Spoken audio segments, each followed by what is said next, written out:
Swishy whoosh. Welcome to part 44 of Pokerole. Kept you waiting, huh? So there's been multiple circumstances to cause delays on Pokerole. Those of you that were worried it got canceled or something, no, it just got delayed. Look, we've gotten really deep in this game. We wouldn't just quit it. There's been multiple issues. In fact, even today had an issue, and I'm in pain. But I decided, let's go ahead and play, because it's been a while. So I might be a little bit in the background today, possibly. Being that I'm in pain. Don't worry, it shouldn't be a permanent thing. I just kind of, like, screwed up a nerve by bashing my knee into a table corner, which wasn't fun. And the opposite side of the leg hurts, so it's probably a nerve thing. So, regardless, it'll probably go away with time. It's already lessened a little bit, but yeah, I'm okay. Largely. So, how's everybody doing? I'm largely okay. Apparently my day off is Friday and not tomorrow, which makes me mildly sad, but whatever, I'll live. Doing good, yeah. Got a new headset with a boom mic. Oh. Oh, yeah, you did upgrade. Yep. And I found this setting to amplify the mic. It's amplified by, I think, 30. I have it turned up to the maximum. Fair. You're definitely a lot more audible, so that explains a few things. That is good. Also, it is worth knowing, Kyrio is going to be voiceless for this session. He's been having a vacation over his parents, so he doesn't have access to usual mic shenanigans. So, he next episode he will be mic'd, though. So, and I'll be Steve. Also, Eragon got me a sandwich. Aww. Tubby, I heard that, and I'm going to slap you. Yeah, you won't. You won't because you'll want to slap me. What? Come on, I want to slap you basically every time we do one of these sessions. How rude. He knows what he's done. I made a huge mess. I know what I'm doing. Oh well. Let's go all the way to Florida.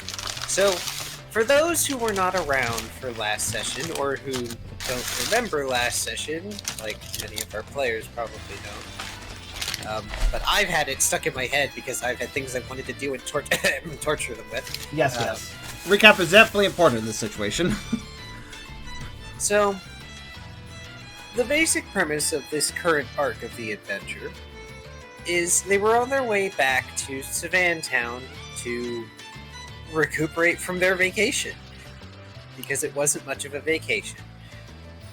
And they did make a promise to Old Man Mudbray on their way to their vacation that if Mudbray's son was still missing...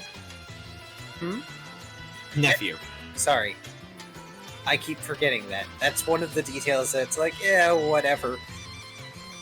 At least you remember that. Nephew. Anyway, if Mudsdale was still missing, because that's easier for me to remember, that they would go help find him. Because normally Mudsdale isn't gone for more than a week. And so they trekked down into the Rusty Canyon. And, well, Lizard is with them. And ended up sort of helping them a little bit, despite fear and fidgetiness, as they were searching to find the Salandit Bandits' hideout, which is where they believe Mudsdale has been taken.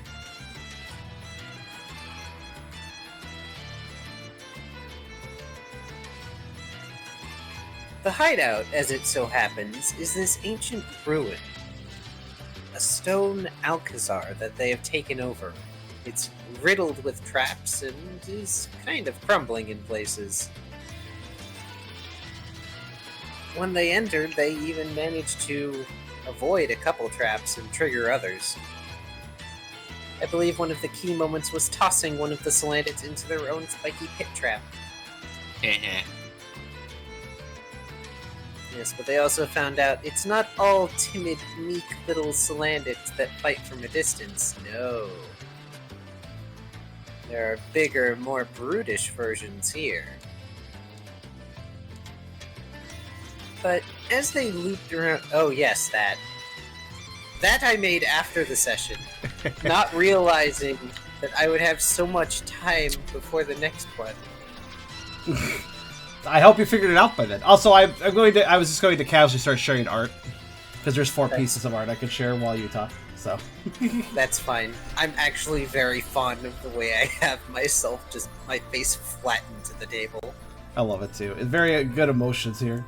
I also like the little figurines, including fucking the prince down there. Like, yes, there's actually text that's supposed to say somehow, pointing at Prince Zeal, because Zeal didn't come along with you. Thank God. Not representative of Final Dungeon. But when the Team Cheer, and I can explain that arc later if anybody wants, No, God. made a loop around, they found a untriggered boulder trap, and they tripped it, which then caused it to roll down through the entry hall and through the other wall, which they proceeded to go through and found an access tunnel, more roughly hewn, definitely not originally part of the ruin. And as they were heading down into the dark to reach a deeper level of the keep, an ominous rumbling quaked the cavern.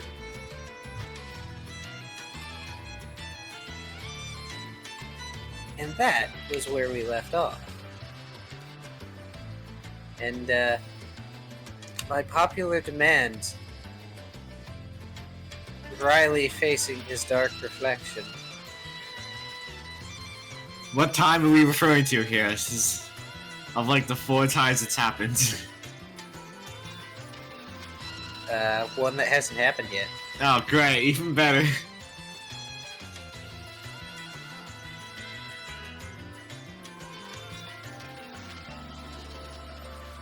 as an aside, I think the baller rolling trap and then breaking through 2 walls, I feel like that was a Zelda puzzle at some point.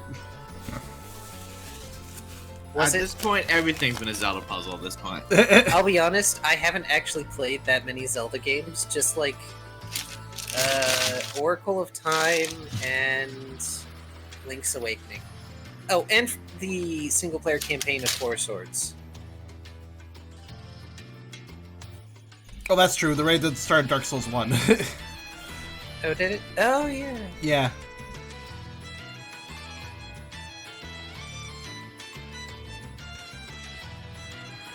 Yes, you all are heading down an access tunnel deeper into the keep. Let's see where you end up, shall we? Oh, I do want to make special mention for this picture I'm about to show. We have a new artist on the Pokerole server. Maybe you've seen some of their stuff.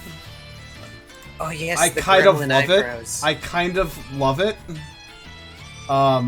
Let's see, who was the artist again? Oh gosh, I forgot their name. It was... Pretty sure I wrote down here. Senka. Senka's art. It's pretty good. It's pretty good fan Yeah. art. Yeah. I also like how the only one that doesn't get the gremlin eyebrows is Tucker. Makes Tucker look so derpy, I love it. Tucker is the only one innocent. I like that as a logo. I like that Teen Kid as like a logo. It's just our official one. That'll be. I I feel imagine- like we need a rebrand, honestly. I imagine that nobody in Team Cheer has retained any artistic ability if they had any in the past, so when they finally get their own team base house or whatever, that's what is doodled on the sign above the door. Yes, this, yeah, beautiful. Are you joking? I am praising this work of art. I love it. Kyrio. It's a great style, honestly.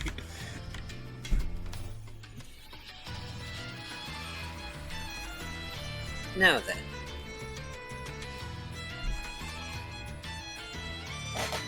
Making your way through this roughly hewn cavern in the dark.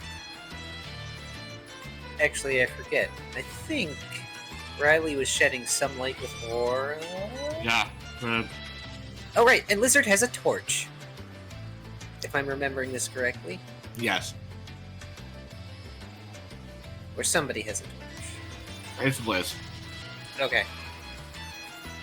I also believe that our characters' positions indicate our order. Yes. Which is mildly chaotic at the moment.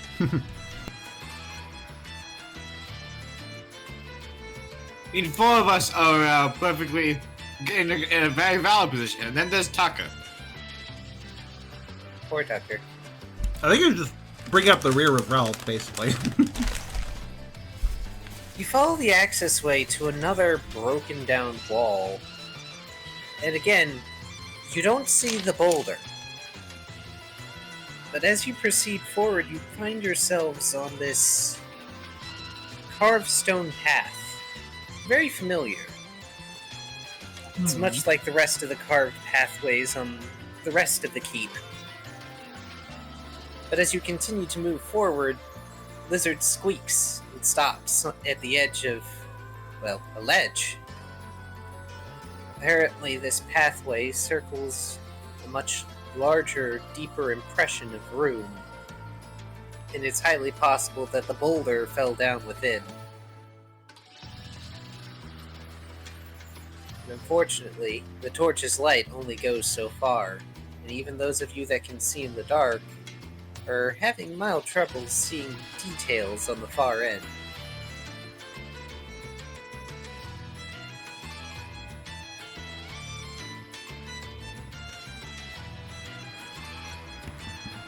Aside from trying to jump straight down, it looks like the path extends to your left or right. How far down is it? Enough that jumping would hurt.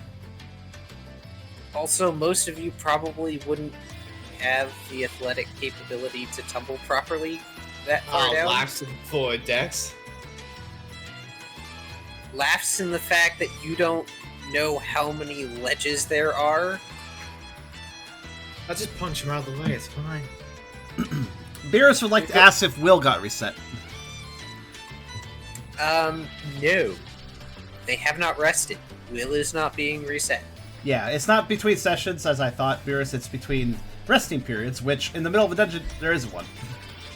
So. Correct. Yeah, if they had rested enough to get their will reset, they would have also recovered HP, which Riley would thank me for, if I were that kind. You've been trying to kill Riley since like session 5. Joke's on you, buddy. I'm still standing. Look here, you. I gotta bring it out somehow. Yeah, you've been trying to make things happen for so long. I've been resisting for fucking like a year and a half now. Get you yet. Uh-huh. Anyway, so right looks good. Let's go right. I mean, technically I should probably say up or down, but yeah, right. Since it's Relatively right. Don't put that on top of lit. Whatever. The badge position lets us know relative position, so it's fine.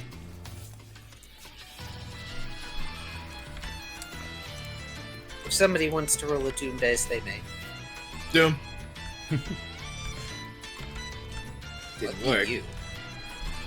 Well, There. Ah, yes, they required uber lag on the first dice roll. well, that's always required, yeah. Somebody's got to get out of the way.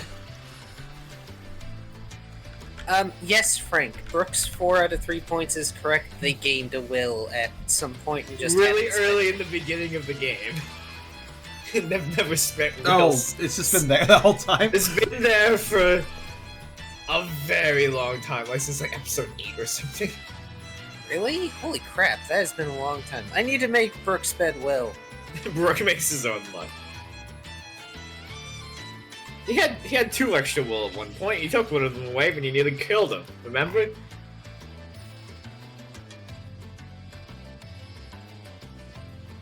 And you guys are keeping relatively same positions? Yeah, this is a good position. He outrolled me. That's a problem.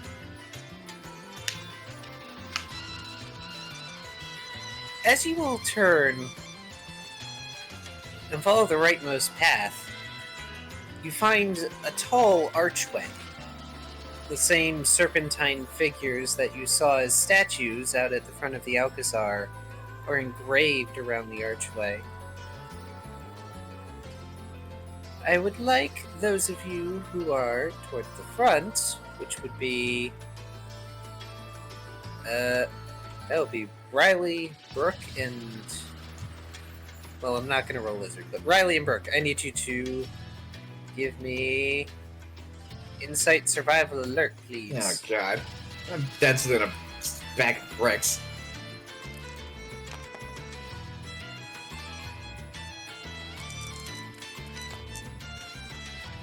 Yeah, he's got it covered.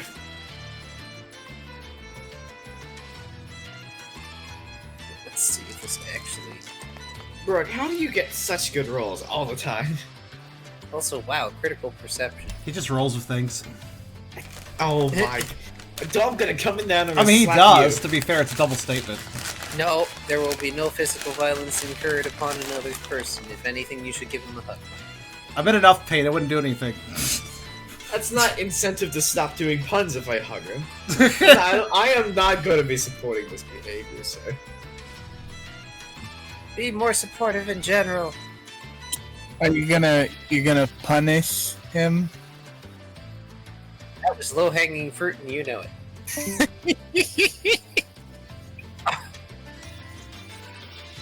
Great. Well, I've killed him. take Nebbit, Eragon. What? Well, if I may continue. Yeah. Riley is a little preoccupied with focusing on Aura and looking around and making sure Liz is okay. Because poor Liz is not happy to be down here. They're trying their best to be brave. I remember they even had a whole moment last session. One whole lizard moment. Anyway, Brooke. Your eyes are... well, they are sharp. They're made to see in deep water. But more than that, you're prone to just letting your gaze wander, and you notice there's a group of 5 Salandit with boxes and bags, if they're slung over their shoulders or in their hands, that are heading towards a large stairway that leads down. Apparently you all lucked out and found the way down very early.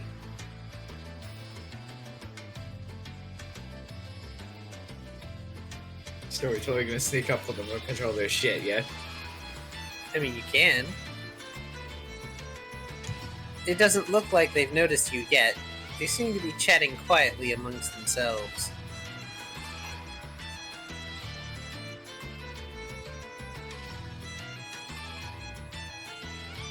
I guess the boulder didn't bother. Well, then again, the traps get triggered all the time here, so. That is correct.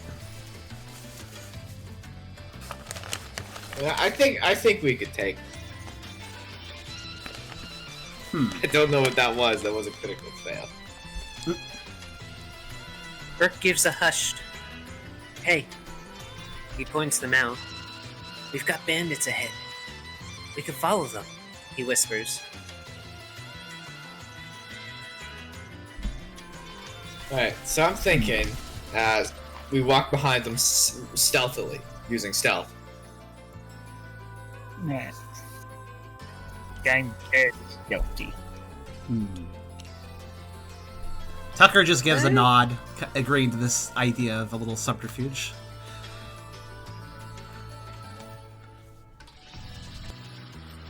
Should I roll for stealth? Lizard nods and looks at the torch, walks back a bit, tosses the torch over the ledge, and then comes back. We faintly hear it. Ow! Tubby, roll for comedic effect. Oh god. Oh no, what's he rolling for? A comedic effect. Oh no. Lizard toss. That's a high my comedic God. effect. Yeah, Lizard tosses the torch over the edge, and as soon as Lizard comes back to you, there's a squeaked out "ow" in the distance. None of the other Salandits notice or bat an eye if they hear. The sad part is this is probably a normal day. Or night. They can't tell in here. God, it's like they're in Hades, the game. I'm gonna stealth it up here. Let's go. Dex survival stealth. Uh-oh. I'm gonna do that too, then. Stealthing it up. Stealthy. It's an okay number. That's So- 4 successes, my man. That's Dex pretty is good. survival and not stealth because I don't think any of us have it, but... Alright, 5 dice. Oh, wow. It's okay. They have to pass perception. Tucker does a perfectly reasonable job, I suppose. Ralph is eating chips. Also reasonable. just stealthy behind, and somebody pulls out a bag of, like, Pringles. It's like, what? I'm hungry. Why is it in a bag? It's Right. Pringles. What the hell? That's It's a wrong. Pokerole universe. Things are Right. different here. Very slow. Wow. So, Fortunately, they are also eating chips and don't think the sound is I unusual. think that's Liz's. Oh, no. so I imagine that Ralph is like testing how tasty the spikes are that he collected from the broken trap last session. So he's just sort of noisily crunching on them. The Salandits don't notice at all. They just don't. It's not even that they're talking that loudly over the crunching. They're like going down the steps and speaking in hushed tones. And you get the distinct feeling that whatever's inside the containers is probably loot of some description. Because occasionally they jingle and or rattle.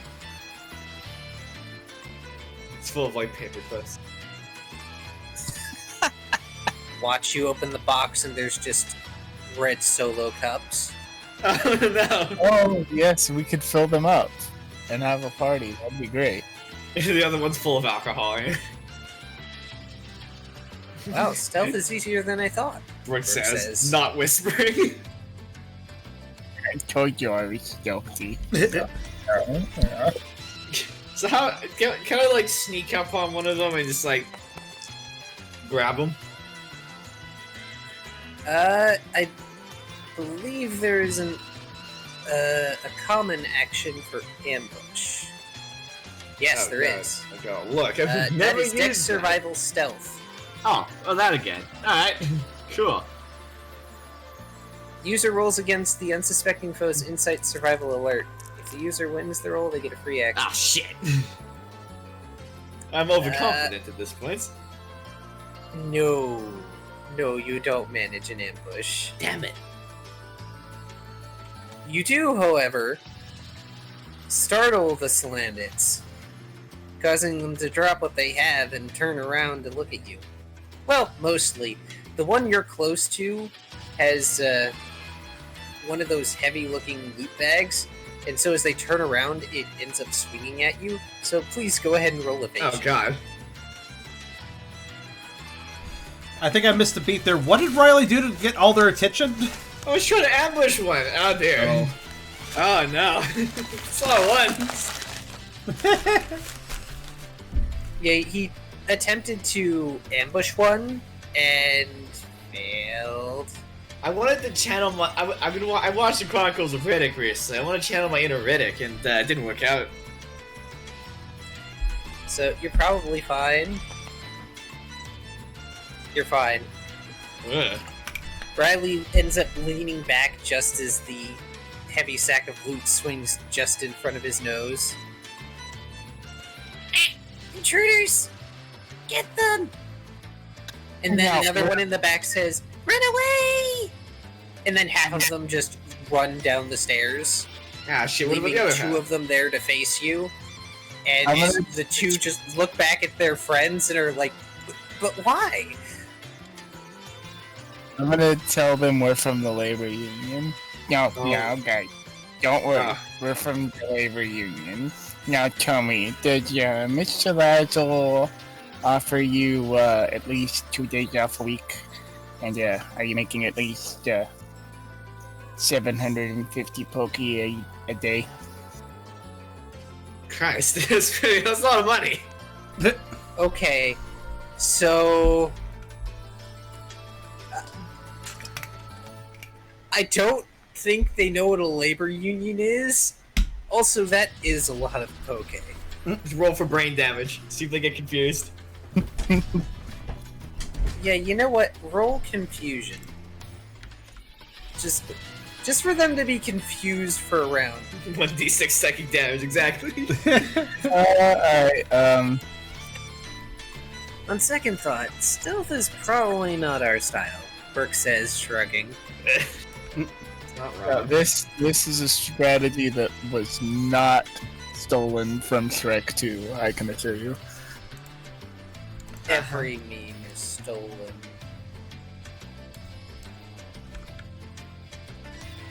Are you gonna roll your confusion? What else for confusion? Just roll a die. If it's I believe a 6, it functions. Wow. They have no idea what the strange Munchlax is talking about. They just know there's intruders and they should deal with it. So we're rolling for initiative. We can, or let's see.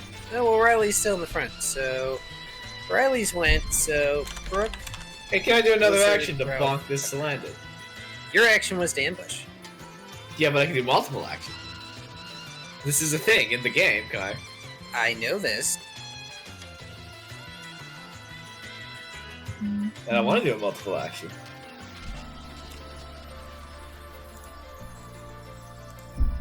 Oh, he's back in the game too. We have some new art apparently.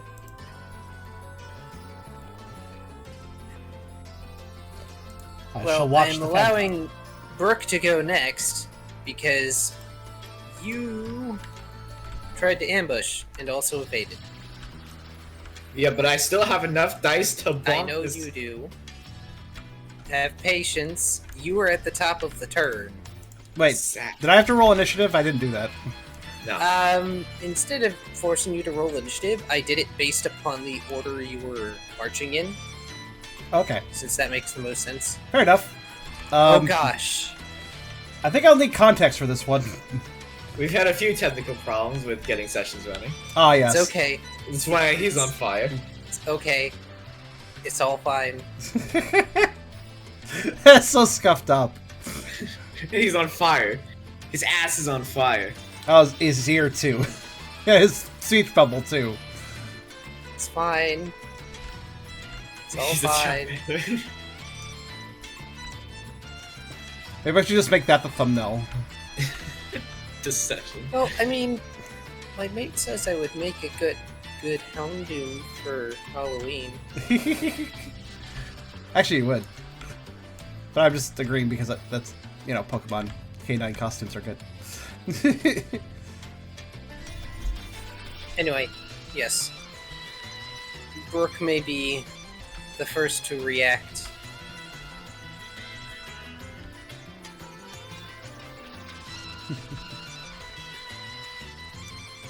This also means Brooke's turn ends up being out of the way, so that Brooke does not have to type as much.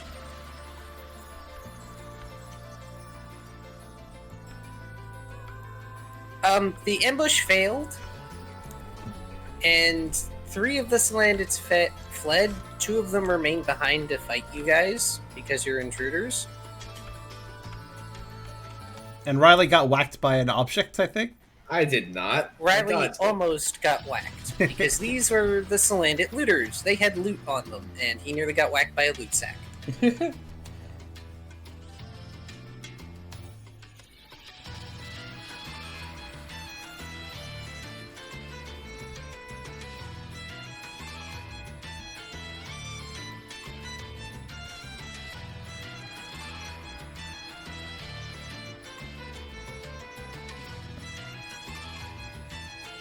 this also gives... Well, it kind of attacked, kind of didn't, but yeah, go ahead. I wish I could see what that is, but... Oh, wait, I can't. Thank you, Hyper. XSplit struggles with TTS open, but it still showed that message. Aw. Thanks, Ben.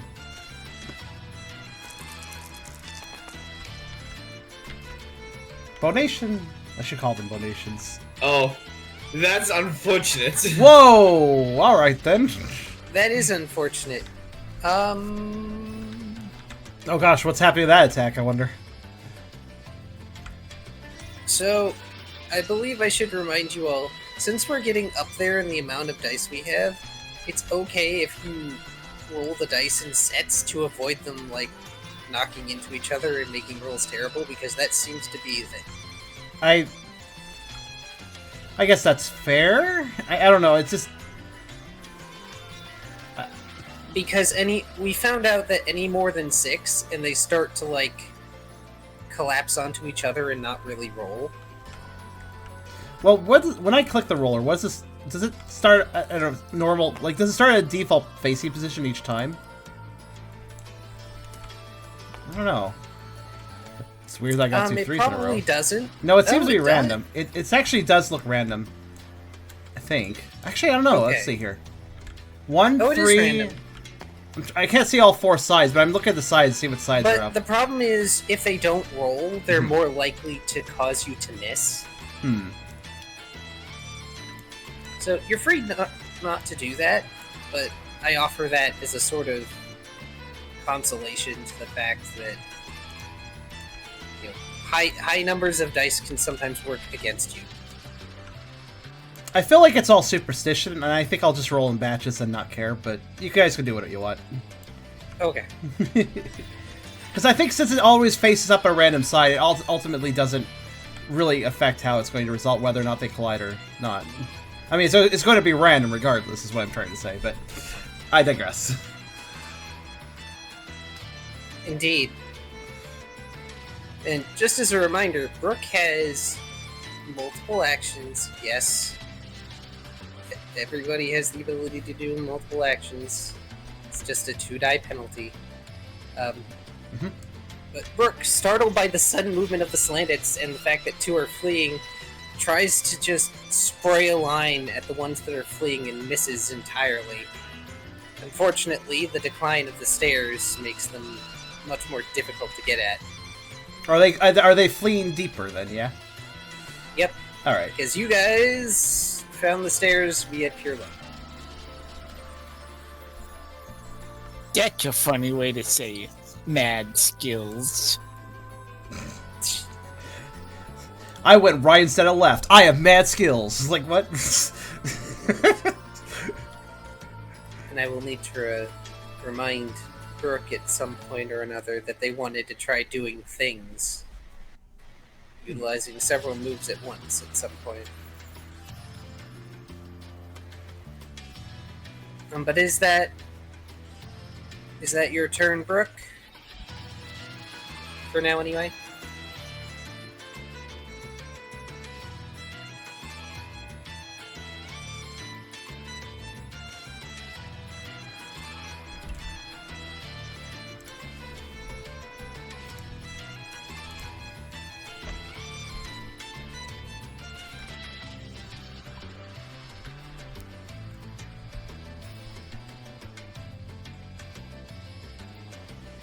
Brooke's going to take a second action to veer at the remaining Slandits.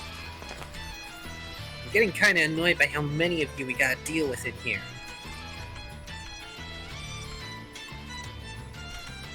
Well, the Slandits are certainly not evading that.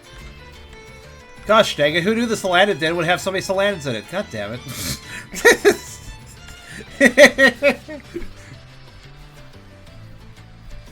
So, all the Salandits have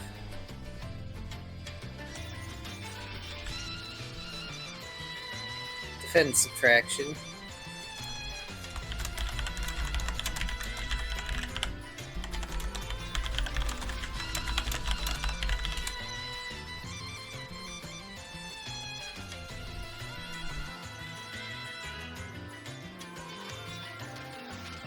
Okie dokie. So after Brooke's turn is Lizard. Lizard is currently trying to, like, scoot back behind everybody else to avoid being seen.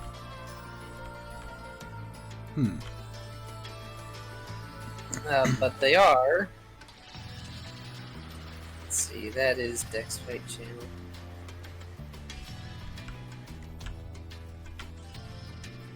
We are going to spew out embers on their way back. And fail! Good lord. So how many Solandits were there? There were 5. The 3 of them ran?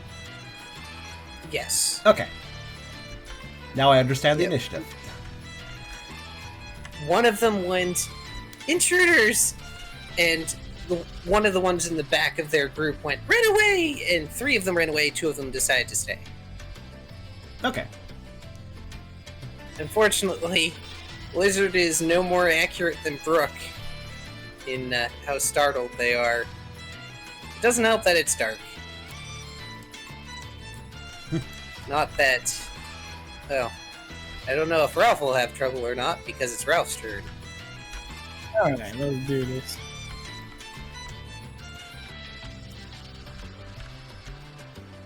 Alright, I'm not gonna chase down those jokers. It's gonna be kind of hard to at this point. Yeah. Especially with a couple still fighting. Yeah.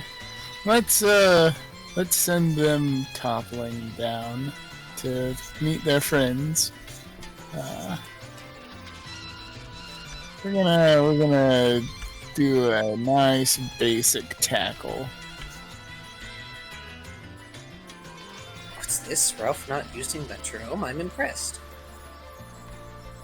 Then again, Ralph is beefy. Yeah. My tackle packs a punch. I'm gonna tackle someone to A.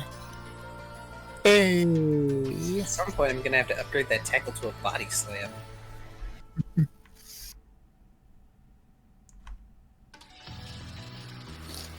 A few more events wherein Ralph gorges himself and it upgrades to a body slam.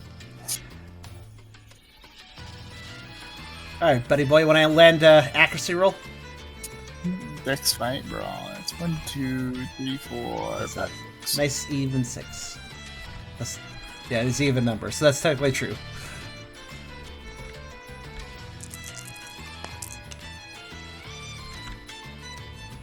Well, it's not a 0. So. Indeed. You said the double 1 thing doesn't count in combat, or does it? It doesn't count for damage. Yeah. Damn. Right. Okay, so if we do. Damage. If damage occurs and we get double ones, we ignore it. So, are you aiming at Solandit A or B? A. Because A. We have a Ralph picture also. Pringle bag. Pringle bag. The concept of a Pringle bag is now immortalized. No. Very good. Oh no. Hit it. I like the hit at the top. Very good. Very good. That's Elder Scrolls reference. Unfortunately, the Solandit manages to dodge, slipping backward on a step and ducking away from the tackle.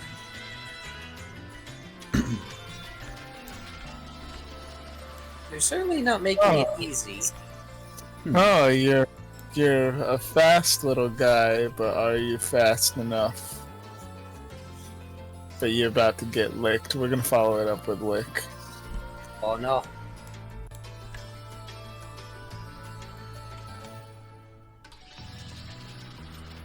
I think that's right. 6 minus 2.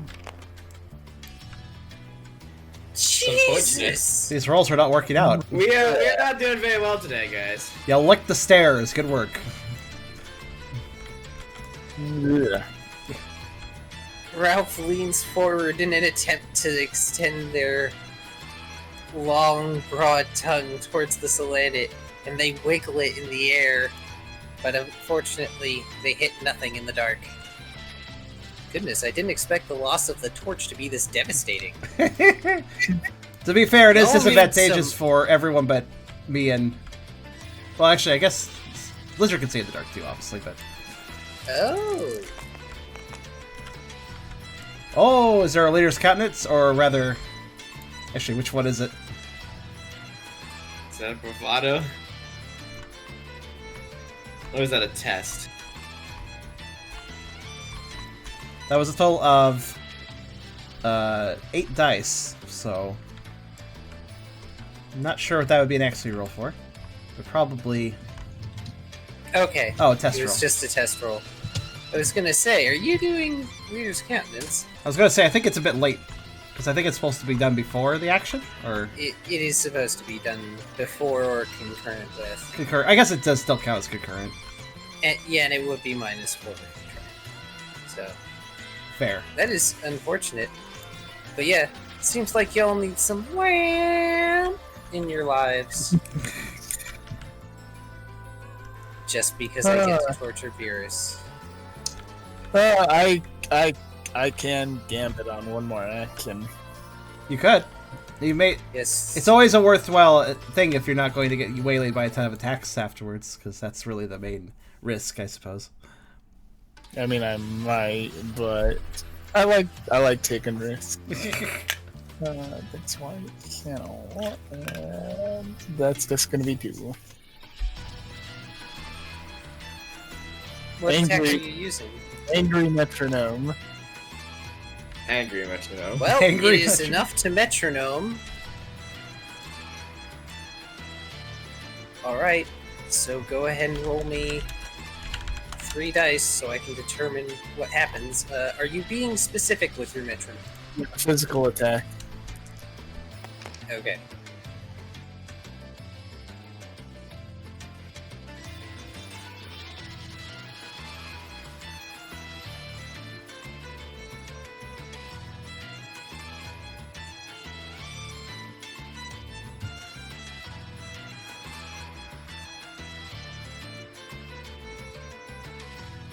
Roll me 1 more die, please.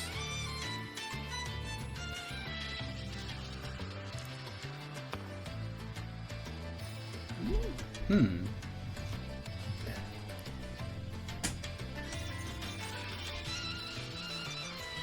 Aw. Well, it's something. Ice Shard. Strength +2, ranged and priority. That's not great. I'm not gonna lie. No, it's not. If he'd rolled a 1, he would have gotten Avalanche. Which move was it? Ice Shard. Oh. Is that bad? Strength It's- +1. Well, it's against a fire type. Strength so yeah.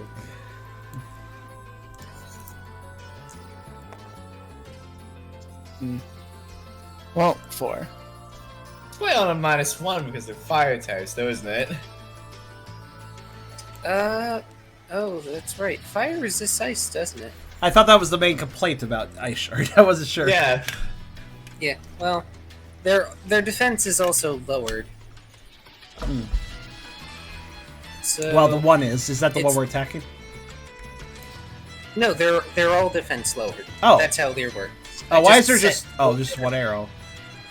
Yeah, there's just one. But it applies to both of them? Okay. Yeah, there was also only one token. We can, like, duplicate it if you want. It doesn't matter.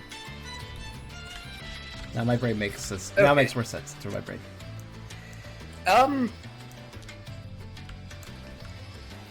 So, you're aiming for the same one, right?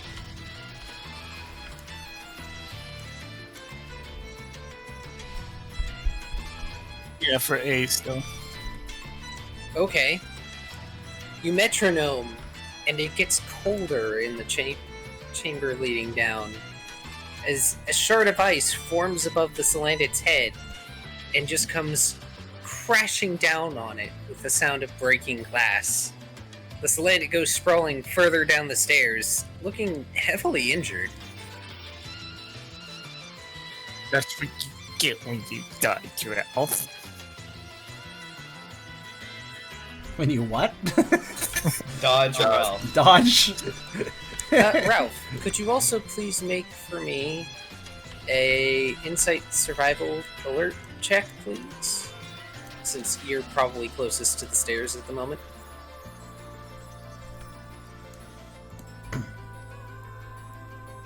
Inside survival alert.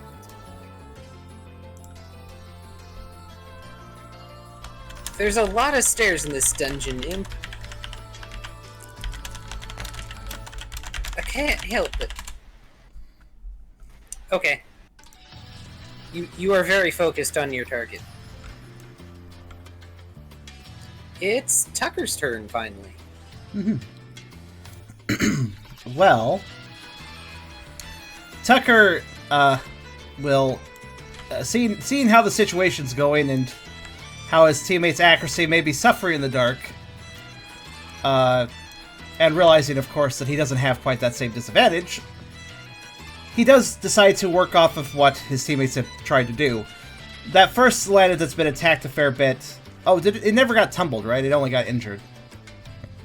Yeah, it got injured. Yeah. But it was pretty obvious that Ralph was trying to knock it down the stairs, and inspired by that idea, he turns his attention to Slanted B, in this case, with a classic thing he did a long time ago. Knockdown. Call back knockdown. The last time he knocked down a Slanted, it worked out well, so let's see how it does this time. So he's going to simply... It's a strength plus 0 attack, and its focus is knocking the target down. The target will fall prone, it has to spin an action to get back up. But in this case, he's just trying to send it tumbling directly down the stairs as hard as he can. So, Strength Fight Brawl is... that's gonna be 8 dice, because I think I upped something last stream, or... I can't quite remember. Last turn. Well, technically it was my last turn. Oh. Well, it could have been worse, I guess. Well, let's see if they can evade.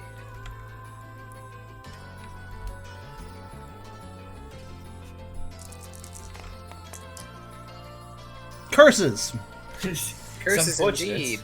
They just didn't get the double ones, honestly. This one screwed you over. Uh-oh.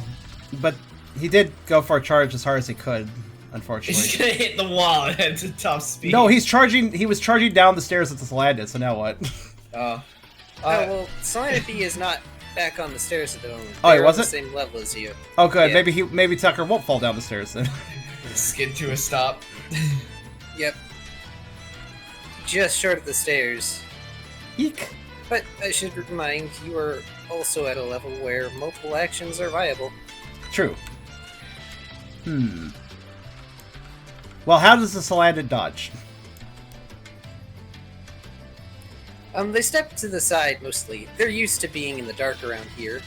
So, unfortunately, most of you are at a mild disadvantage as compared to them in their own lair. Tucker and Liz are probably the only ones who aren't at a disadvantage. Not counting Riley, because Riley's got aura BS going on. Leave me alone. I have nothing else special about me.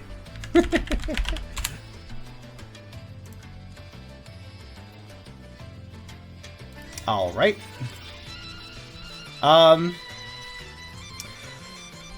After skidding right at the tippy top of the stairs, Tucker will whip around, and since the Slanted only sidesteps and is right there, he's going to go in for a tackle. Ooh. I use the side of his body, too. Dex Fight Brawl.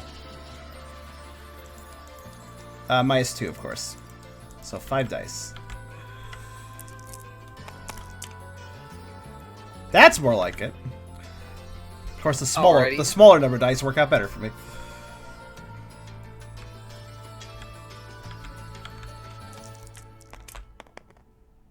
Ah.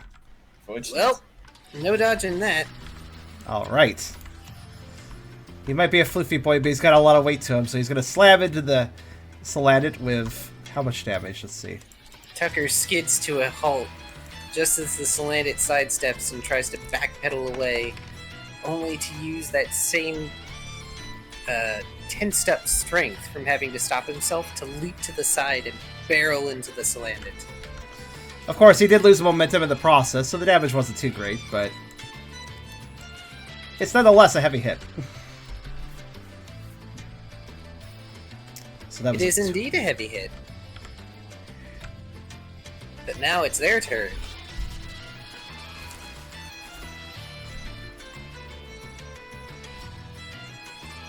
Slanted A begins to back down the stairs. But as they do, they cough up a poison gas in the hopes of keeping you all away. So each of you gets the chance to roll evasion if you so choose. This is for poison mist, yeah? Poison gas, yeah. Poison, whatever whatever the heck. It's an all-targeting poison attack attempt. How doth evade again? Dex fight evasion. But penalties include... You'll be at a -4. Yeah, whatever Rook will be at a -4. Ralph will be at... I don't think Ralph can dodge. I can barely dodge. I have 1 die. Yeah, unfortunately, if you get hit, it is auto poison. Well, auto poison it is then. Car, can I like grab Tucker and throw him out of the mist? The ads had finally given up their bits. Oh, I need to search. Yeah, we changed the bank type to make it more... Also, you're promoted so you can copy tiles. Yep, I just grabbed it. Rook is fine. Dodges out of the mist. I let you get away with this way too often. But sure. Well, If what he did he... wants to spend an action in order to help you, you'll still be at a penalty, but What would I be rolling? It is worth pointing out, though, that Riley has less... isn't worse for wear than Tucker, so maybe he should be worrying about dodging himself. Riley is never worried about himself that much. Fair. He's never worried about himself that much. We have some healing... Well, he has a Pesha Berry on him, to be fair. I do? You do? Oh, I do. Yeah, you do. Yeah, look at that. Okay, what am I rolling to attacker? The same roll you would make for covering an ally. Because I don't see that It says text. none. There's nothing here. Ah, well, in which case...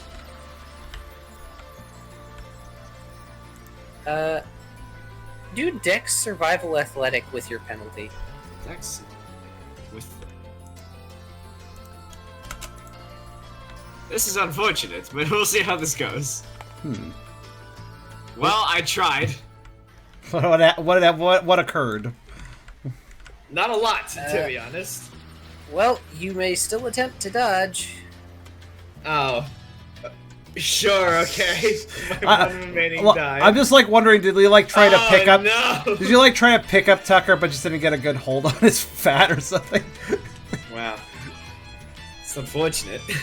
That ended very poorly for everyone involved. Unfortunately, Riley, though his intentions are good, ends up running in after Tucker and only ends up inhaling some of the poison gas himself.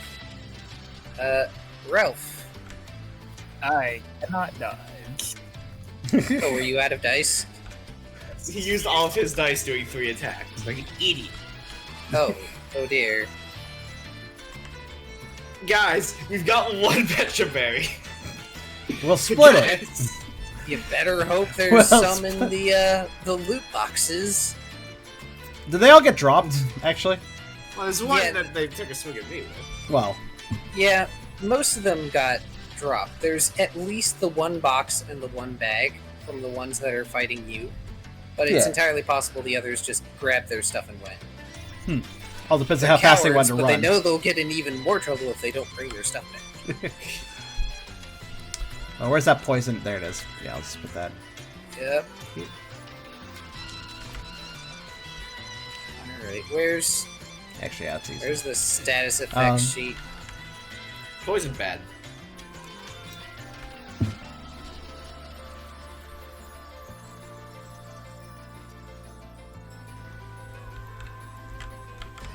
Dude.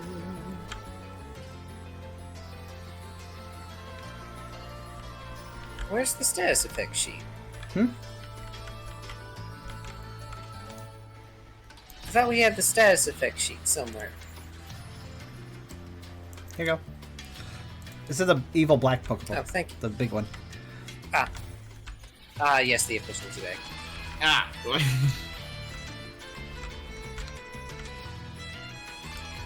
1 point of damage at the end of each turn. I feel obliged to mention poison can kill you. Yes. It can faint you, yes. faint. No, it can kill you. Not faint, kill. Yes, well, I'm only going to have you guys taking damage at the end of your turns instead of everybody at the end of each turn because that seems like a bit much. I mean, that is also very close, though. Let me get it out the way. Yeah.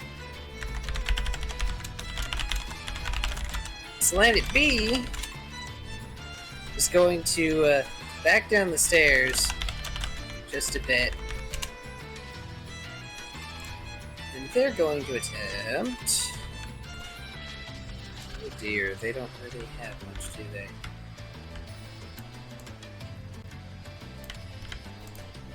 It's 4. They're going to try and Venoshock Tucker. Unsuccessful. Fail. Ooh, I forget what Shock does, but I think It it's does just more a... damage if you're it's- poisoned. Oh, Yeah, it does plus That 2 damage Oh. die if you are poisoned. It's already a fairly high damage die. yeah, I was gonna say, But like, with that, pretty strong one. yeah. The Salandits know what they can do. They've got tactics for it. But it's also the end of the round, which means everyone can roll their vitality -2. If successful, you do not receive damage this round. For Hey! those of you that would result in... Okay, so Riley won't take damage.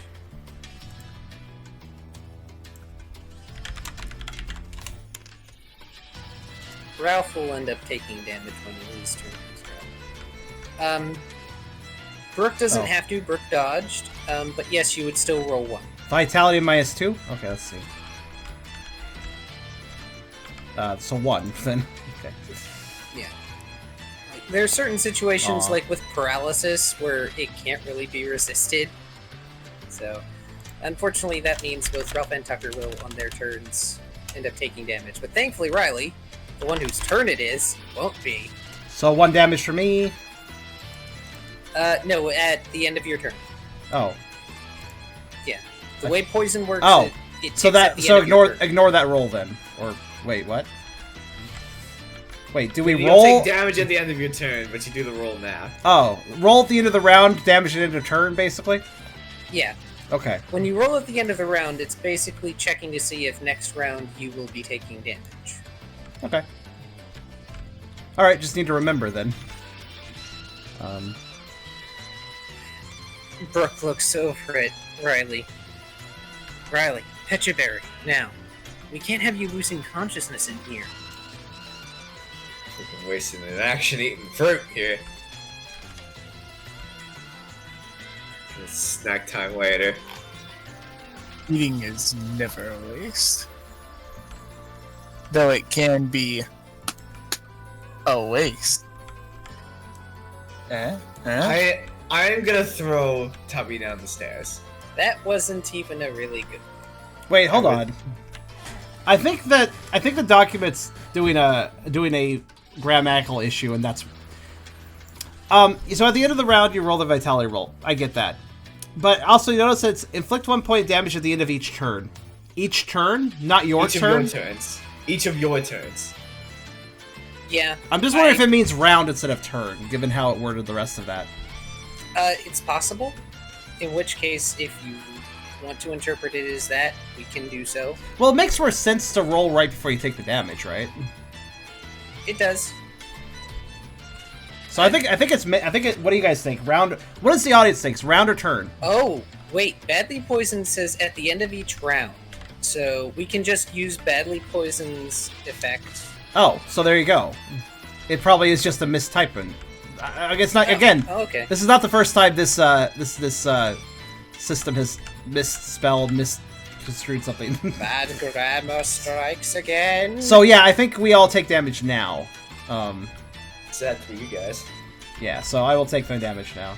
Because if that was kind of weird, like, okay, I roll the end of the round, and then I just need to remember until my turn comes up, that's kind of an awkward way of doing it. Yep. Okay. That's much more clear. Yay. Alright, look, I could eat that berry right now, or I could deal with both the assailants. And I think I know which one I'm gonna do. Wait, isn't Riley down to Reminder 1 that- health? Then, in that case? Reminder that the poison stays. Oh, How nice. the poison stays. Alright, I'm gonna bone club Salanded Bee. I'm gonna knock this man into next week. Okay. Eragon, should Riley's HP be a 1 now, though?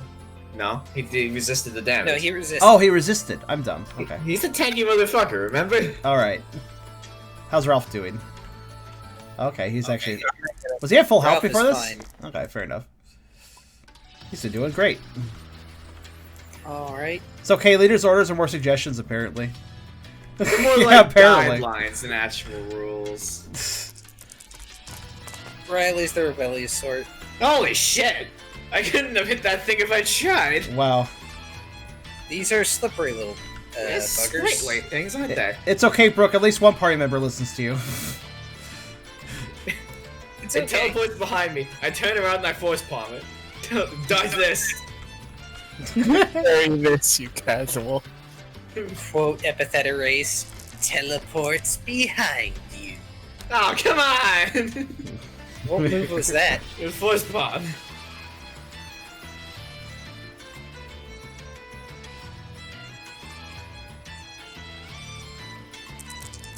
Swirly little buggers. This one just Son of a bitch. barely wriggles away from your attack. They're not strong, but they are Trying to squirrely. skitter along the wall. Freaking. Come here! I'm gonna quick attack. This slippery bastard. I'm gonna hit this thing if it kills me. She might. Come here! Come on! Come here! Uh-oh, that's that good enough? Come here! Come on! You can't dodge forever! Yes, I can. Yes, it can. Shit! I'm gonna strike it! You come here! You think you've got it, and then it slips away. Come here! Come on! Now what's that attack? It's strike! Okay. Yeah, just a normal strike. Come here! Son of a bitch! No! You'll never get me, intruder! Apparently not! I learned how to dodge from Mr. Salazo! That got some highlight redemptions. It's a mixture now. Okay, well that's my turn. I'll have to Somebody- I graduated hit it. my class from the Wait. school of Piccolo dodging. Which Shalandit was that, though? I need to know. B. That was B? Okay. He's out Yes. of dice, he's got one left. I was gonna say, like, he's exhausted his ability to swirl, though. Yeah, it's panting. It can barely do anything at this point. It spent all its time trying to dodge Riley. Come here! Honestly, come here. both of them are probably panting at this point. I mean, It's I'd be Brooke's panicking turn. if there's an angry Riolu chasing after me as well.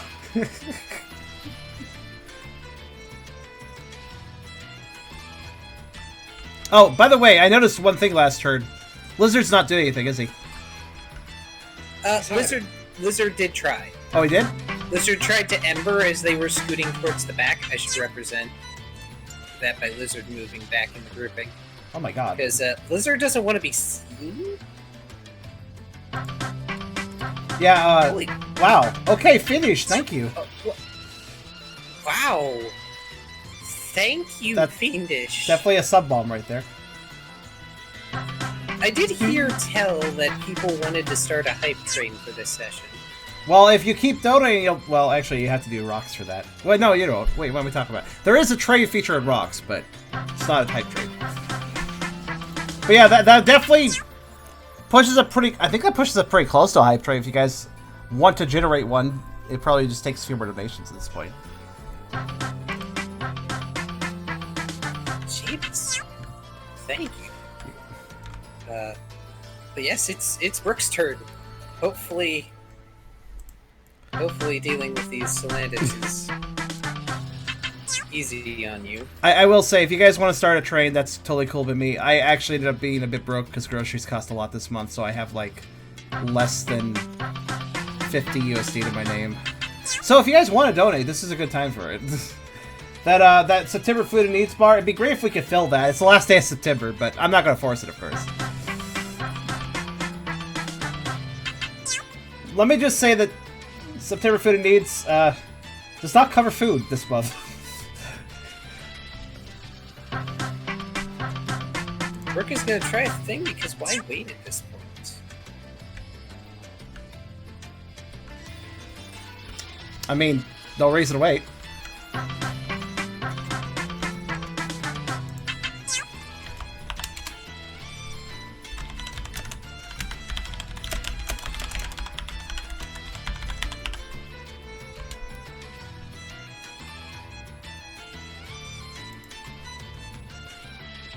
I wonder what thing he's gonna try.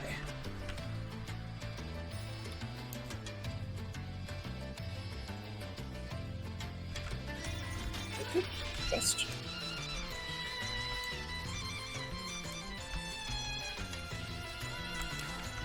I would like to actually mention to Kyrio as he writes up what he's writing. Something to consider is that, as I kind of alluded to a moment ago, if another thing we could do more of is technically, you know, combo attacks of others. And Tucker does listen to Brooke's commands, so just a thought.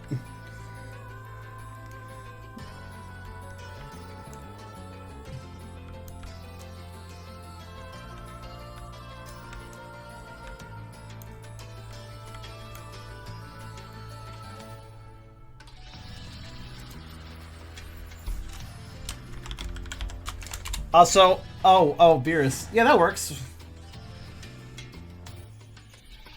Actually, what the hell did you... I need to look at that bigger. I can't do that, because Twitch is... Right, let me just go to the HUD itself.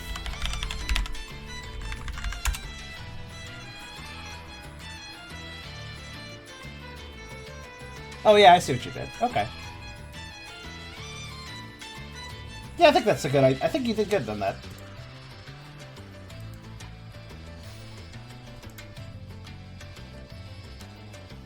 Oh, that's interesting. Oh.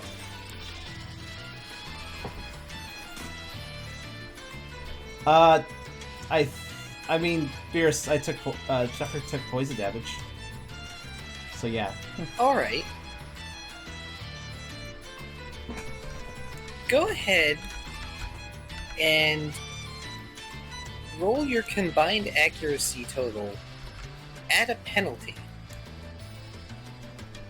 At -4 to be exact. I want to see if this works. So that will be Dex, Fight, Channel, and Brawl.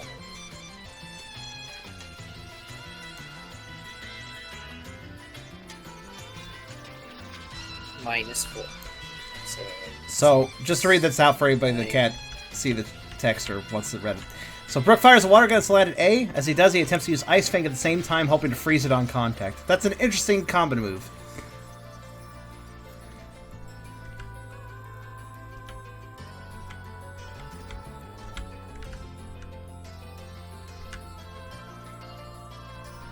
Brooke is trying to learn Ice Beam? Not quite. Unfortunately, I don't think Brooke can learn that. Wow. That's at a -4? Yes, it's a total of 12 with the combined pool. Jesus. Wow. Good roll. Awesome sauce. Also, we forgot to do flinch die on your last attack. Oh, that's true. We totally forgot. All your attacks should flinch. We need to remember this. Yes. Or have an extra flinch die. Oh, I did miss. That's true. Never mind then. Well, if this hits... This is landed A. Oh, going for A. This seems slightly overkill, but alright. Can A manage to dodge? Please say no. Do you want to expend a will? Wow. Wow. Spend a will, make it happen. He's never spent a will, though. He's gonna I know. spend it. It's a moment But of he history. wants it to happen. I know he does. That's a success. Guess what? That's also critical. Which means it'll be 2 extra damage die. So... that'll be your special plus... 6? Counting the critical? Jesus. For a total of 9 damage die? I don't know if you'll even need to deal with freezing.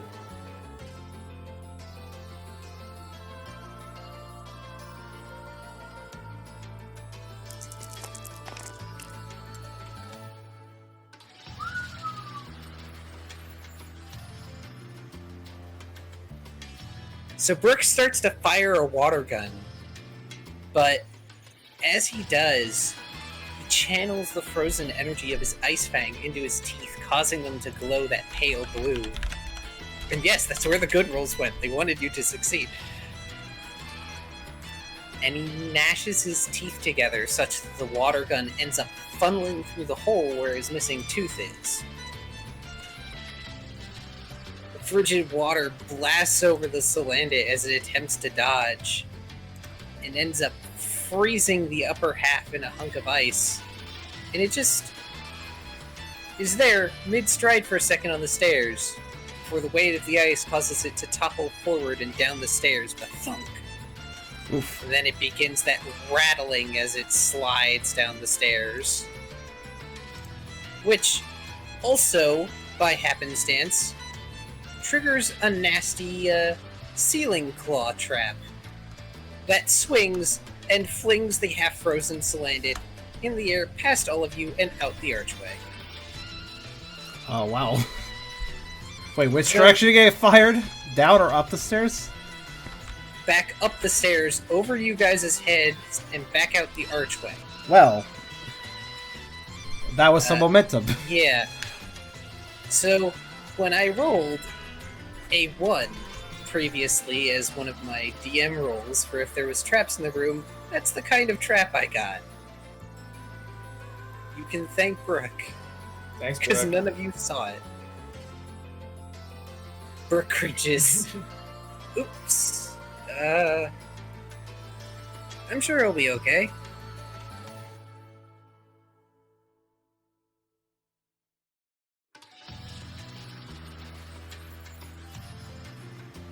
Brooke just, ice water this landed.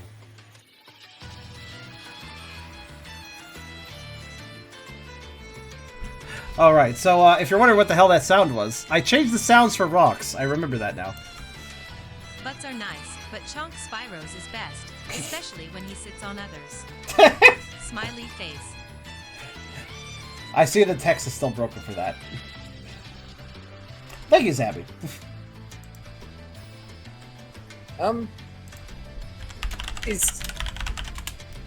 Is Brooke going to do anything else?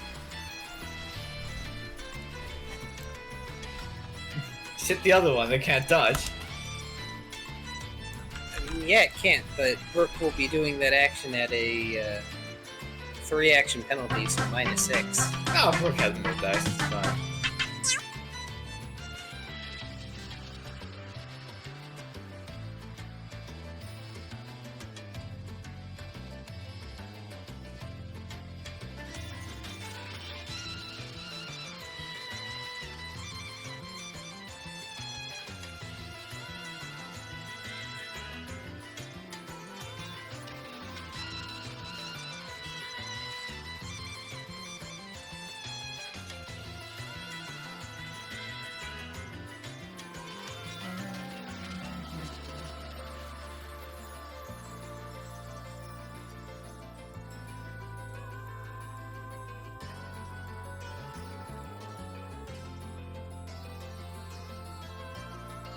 Okay, I'm gonna take a moment to get a water because I forgot how warm my laptop makes me.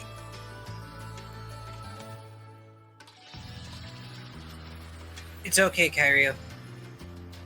It's a good opportunity. Water is good for everyone. Especially Brooke.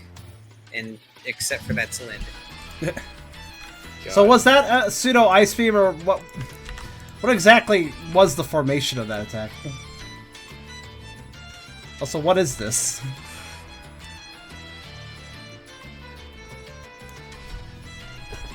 This art literally confuses me. Menacing stairway. What are these things? They look very look like a very abstract cradle-y Pokemon or something. Oh, is it JoJo? Well, that explains why I don't know what it is. Well, enjoy the JoJo reference, you fucking plebes. Alright, whatever.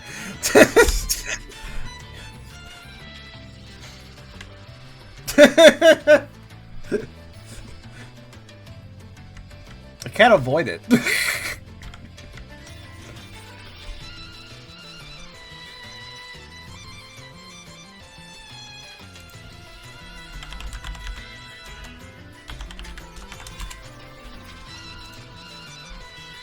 There's also an ice beam, but more like a freezing cold one. Yeah, what I was thinking what Brooke did there was like, if you're trying to add ice into a water stream, it's not going to make an ice beam, but it is going to be like.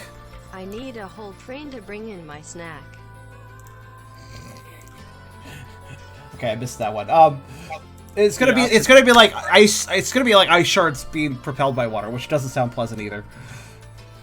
It's the opposite of brine. Oh gosh.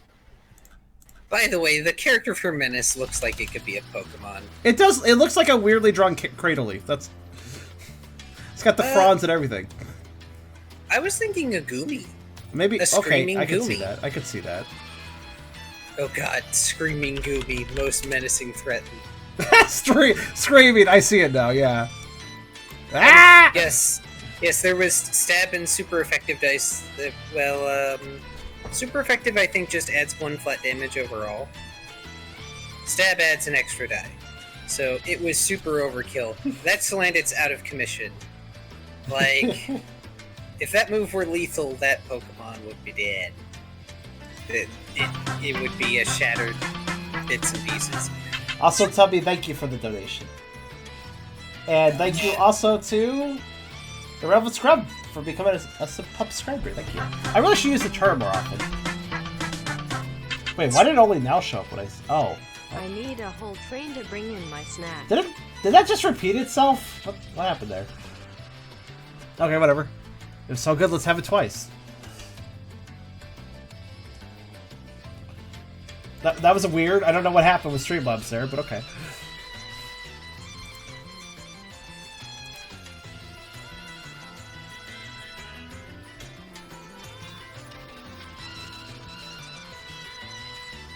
And Beerus, I think it is a good touch, yes.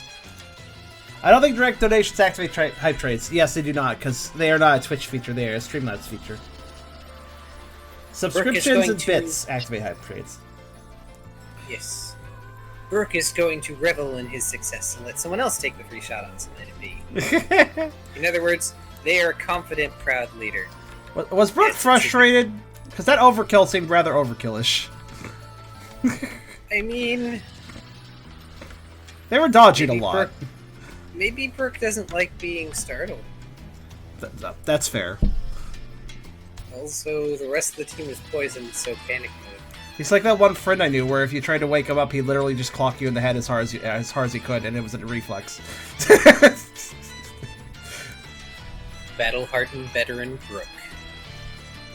He did say he was getting annoyed early, that's true. It's true. But that would make it Lizard's turn.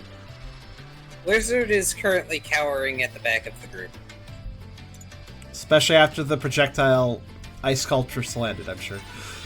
Well, not really an ice sculpture quite, but... Lizard may be mildly afraid of Brooke for a little bit after this.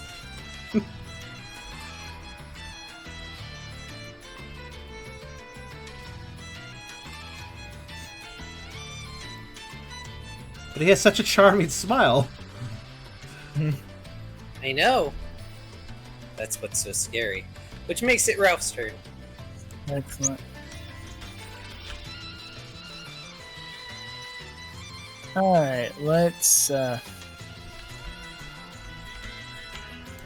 put up some new Salandit-shaped wallpaper. Oh, you know those fat heads? I think they're called. They're like a wallpaper, but like it's like a giant sticker of wallpaper. What? You really threw me off when you told me its name. Like what? It's called they're called a fat head, I think. But yeah, it's basically it's a sticker, and I'm gonna put one up that's shaped like a Salandit. Okay. Does this have to do with your battle strategy right now, or is it just okay? Yes. I have no idea what that means. I'm gonna tackle him to the wall so hard that he's gonna become paper. Fair enough. Wall pancake.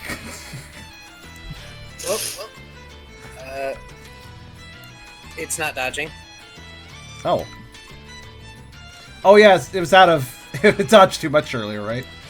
Yeah. The third roll is its attempt at dodging, so. No. Feel free to roll your damage. Don't roll 1. Yeah. Strength plus 2.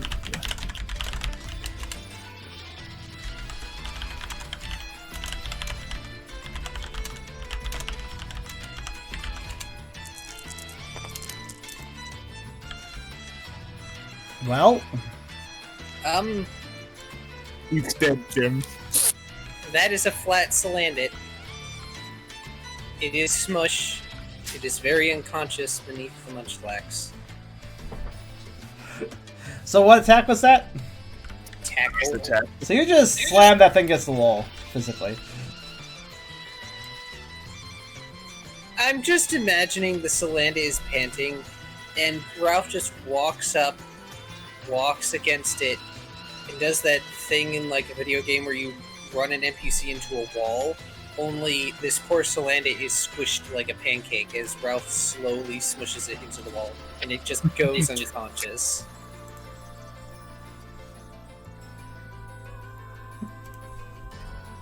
Yeah, being unable to dodge, the looters are kind of vulnerable. About time, really. Let's give the other one a nice lick on the key.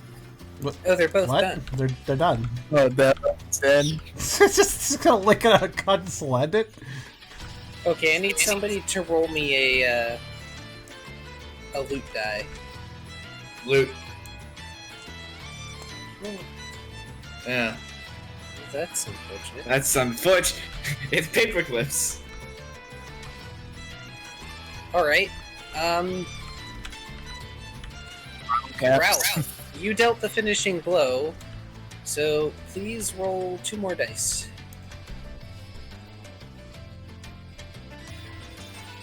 Because I want to see how much extra stuff is in your bag.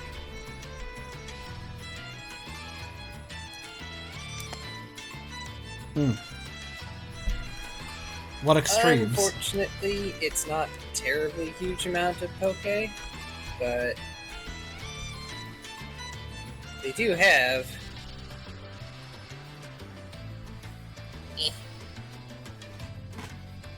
put this on the initiative thing.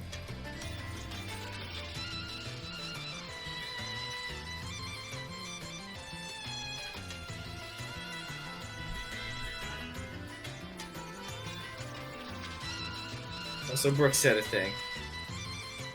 I know. I will say it in just a moment. Alright. Well, I have to know we're coming now, Brooke says. He looks at Riley. Pechaberry, he says again. And I'm just imagining Brooke pointing at Riley. Been tight. I mean, he was gonna give it to Tucker. Well, the nice thing is, these 2 looters, knocked out as they are, have left behind a box and a bag that has loot in it. Well, I'm gonna give the Pecha Berry to Tucker.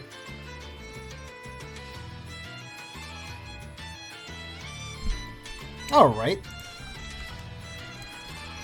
Well, wait. Was the Pecha? Well, assuming the Pecha berries, assuming he hasn't noticed that there are indeed other Pecha berries.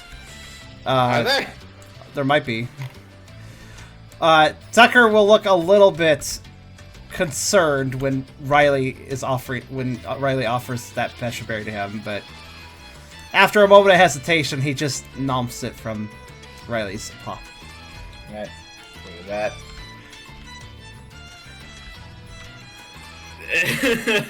Kind of, pretty much, yeah. I can imagine Brooke pointing at Riley. Riley just slowly shoves the berry at Tucker. Yep. Yeah.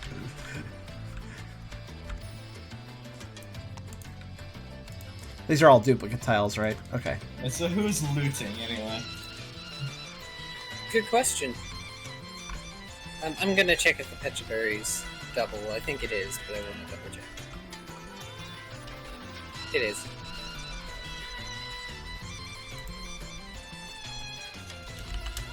Burke face palms. Sure. Fine. Cool. What? He needs it more than I do. Tucker just kind of look apologetically towards Brooke. To be fair, though, when you offer a dog food... Hey, Tucker. Go ahead and roll empathy. Aw. Oh! I love how we're just ignoring the fact that Ruff is also important. I forgot I had that. Okay.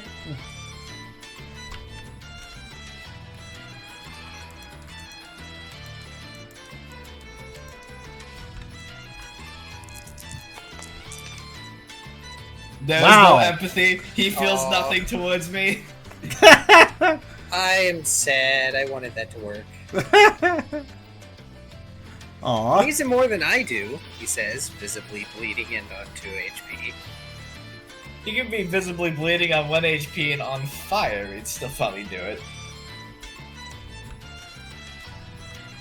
Like, Brooke is still in perfect freaking health. Lucky Wait, bastard. Riley's visibly bleeding? Yeah, but most of his damage came from being slashed in the first fight. Oh, right. Like 2 damage came from being slashed, 2 more came from Dragon's Breath. That is very sad, though. Why was there no empathy? There's no empathy. You hate him. Oh, that's sad.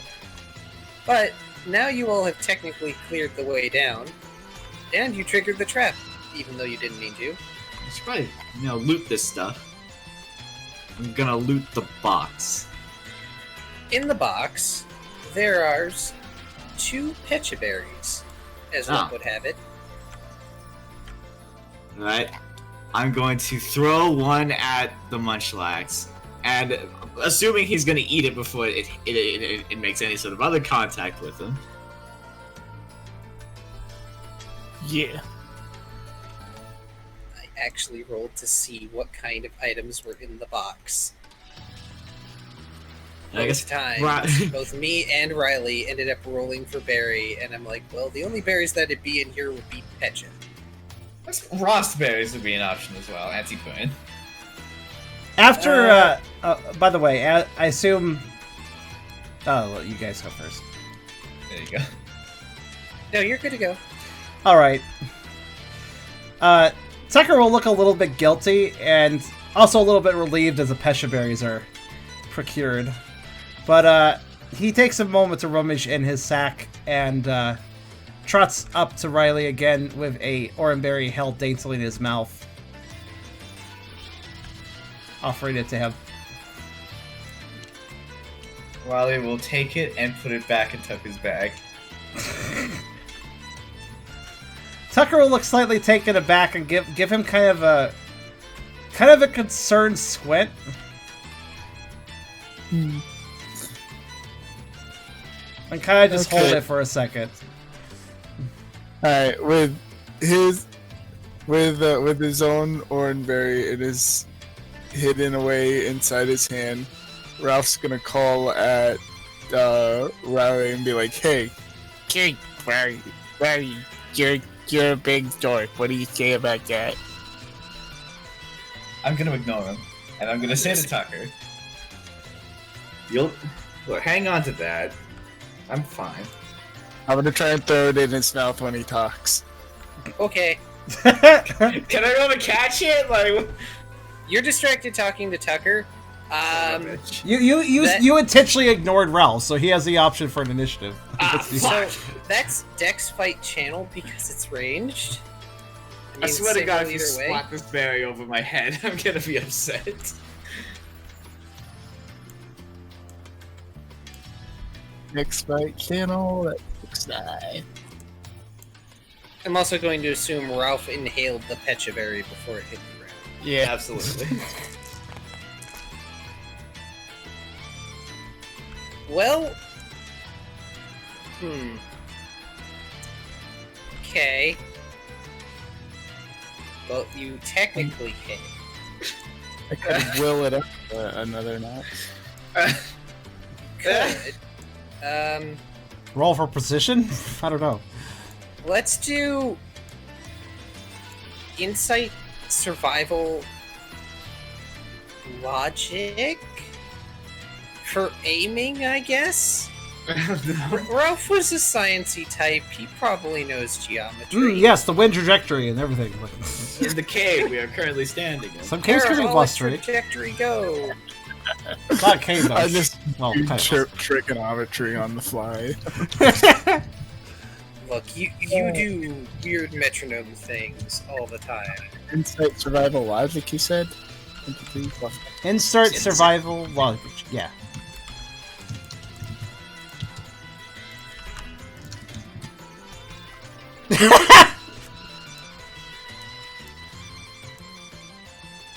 Picture on table.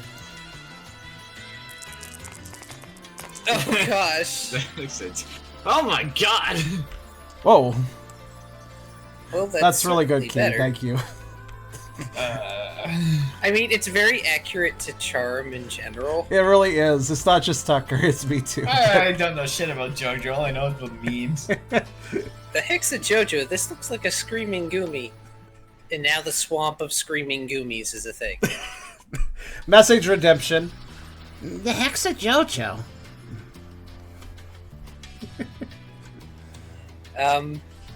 So Ralph, you chuck the berry, and it gets stuck in Riley's mouth. You didn't manage to force him to eat it with your throw, mind you, but you got it there. That's the important part, because mid-sentence, Riley, there is suddenly an orange berry halfway in your mouth. So I was just gonna be like, I'll be what? With a berry shoved in his mouth. like a stuffed tepig. That's dark. Wow. Riley will take the berry out of his mouth. And glare at Ralph. Don't know it was me. There is literally nobody else who would ever do that.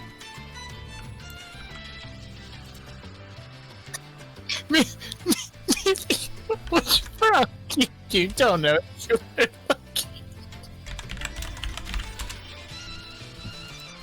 Your chuckles betray you. He's... What was that? Hold on to it.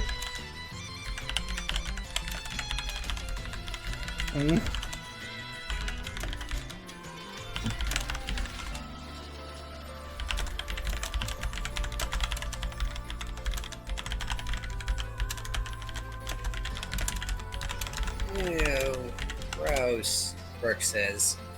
Might as well swallow that because I ain't eating it later if my life depended on it. And if your life does depend on it, I don't think I'm giving you a choice in the matter, Brooke. So, Brooke's still our leader, right? Or what? Are you trying and orchestrating a coup or what? Tucker Brooke is still the leader here. during this continued resistance, Tucker will pipe up. Your life might depend on it. Kind of eyeing Riley's open wounds. You should just swallow it. I think it'll help us all if you're feeling better. Please, Riley. Lizard finally pipes up, fidgeting with their tail. He's being very guilted. And he will Lizard eat the is thing. giving the big lizard eyes. Oh my god. Fine. Okay, he'll eat it. Jesus. Can't say no to those eyes. But that But was you much can't say better no than- to your actual leader, so... That was much better than my next plan. What's the next? Besides, it's already been in your mouth, and I don't think anyone besides me would be okay with eating it. Besides you?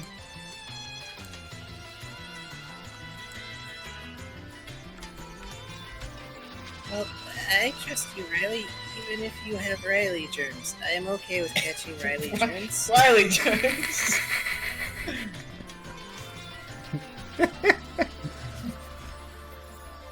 Gosh. You know, if yeah, that gives me an idea. Hmm. Oh no. I don't like that. By the way, the bag is still there. Which bag? The bag of loot. I opened the box. Oh. Let's take a peek inside this bag. Like, Inside is 16 poke. Oh, sweet. It's old enough to drive a car. How good for it. So, quick question. And he just takes it. That's fine by me. Tucker would not be focusing too much on the bag. In fact, he might be just casually watching to make sure Riley actually swallows it. The oranberry.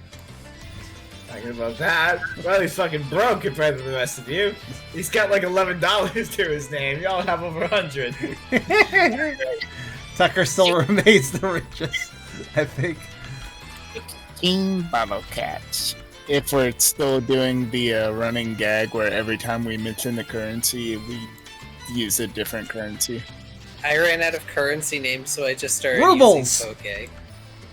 Rubles. That's a new one. No, I have 12,000. Yeah, Tucker I have has a lot 1,200 from rubles. working the maid cafe, but the Yes. maid cafe is also expensive. Yes, maybe he should open his own. It was such a good venture. Also, Brooke did save him. Force Zeal to work at it. Just run a hair curl with whatever they're called through his mane, make it nice and like frilly. Poor He doesn't have one Riley, yet, but he will. playing a monk that did the vow of poverty. Did I? What? When? Well, he did spend all his money on like trading and something, right? I don't even remember. I bought lizard stuff. That's an understandable expenditure. Yes, yes it is. Well, now, you all are faced with the option of heading back towards the large tiered room. Hey, Brooke said a lot. We're going down. Oh, sorry. A good leader motivates their team in whatever way necessary, Brooke says. If I'm failing that with Riley, I gotta find something else to listen to, he says, making a casual glance at Lizard. Lizard is oblivious to this. Tucker has 12. Wait, he should buy a boat. Why is that the first thing? Well, you're a water type, of course. That makes sense. Nothing- Brooke still wants to be a pirate, I think. Nothing is stopping you guys from getting a houseboat in sea spray. Why don't we just go fuck the DM's plot and go sail away and do something else? Admittedly, Can- a houseboat sounds like an excellent base considering you can move it. can, but be reminded, there's probably not many inlets into the Plains continent. True. An excellent base for a pirate! Exactly. If y'all want to be pirates after Plains continent shenanigans, be my guest. I'll work with it. Better than paying lappers. Oh, we could sing sea shanties all day. It'd be great. We're not being pirates. So you say. As long as he's singing sea shanties, I don't want anything to do with it. Look, I got some pretty good shanties I wrote up for my Sky Pirate game. So what about these stairs? Indeed. They go down into the dark. Why we should go down into the dark? Blizzard suddenly regrets throwing away the torch, even though it would have been anti-stealth. Gotta do an aura ping to see how many forces they have gathered for inevitable arrival. Gonna remind you, 3 got away. thick cavern walls. There's lots of slandits around here. Okay, but what's like at the bottom of the stairs? Alright, well, you're pinging the bottom of the stairs. There's nothing there immediately. Okay, fantastic. I can tell you that straight out. Perfectly safe. Tucker may actually edge towards more of the front of the line, given that now they don't have a torch, and... well... He has the ability to see better than half the team. Well, 2/5 of the team.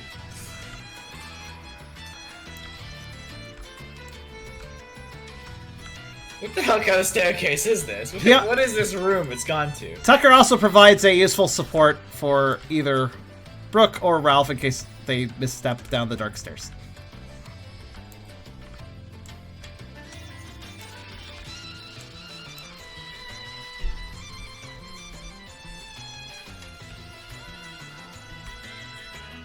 We forgot to adjust Brooke's will on the sidebar. Well, no, Beerus did, because he didn't catch that. God damn it, Beerus. Tell this to Beerus, not me. God damn it, Beerus. At Beerus. Yeah, just Brooke's will is now nice. at actual like full number rather than overclock number for once. Yeah, he finally spent a will, so 3-3 now. As you descend these stairs into the dark, it occurs to you that this structure is fairly comprehensive. Who or whatever lived here previously, they were definitely skilled architects. It certainly fits the ancient kind of ruins, even if it's not quite the same as the Claydol Cairn.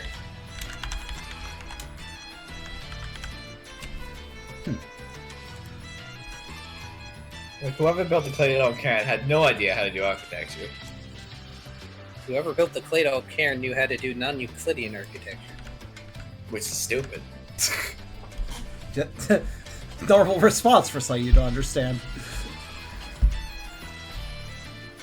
I'm pretty sure as an engineer, Eragon knows what non-Euclidean architecture is.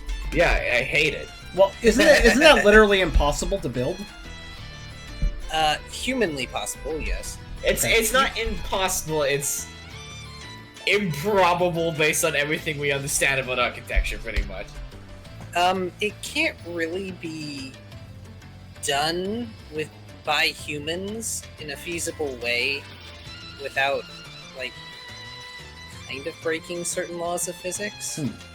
It can be done in video games, though, because screw the laws of physics in there. Physics can be weird, though. I remember there's an object that can hang on itself, essentially supporting itself with, like, almost no structure. I can't remember how to do it, though. That's a common physics trick, I think. Yeah. It's supported up by the friction of its own entanglement. Yeah, it's like a bunch of rope, but it's, like, really solid, basically. Oh, that. Anyway.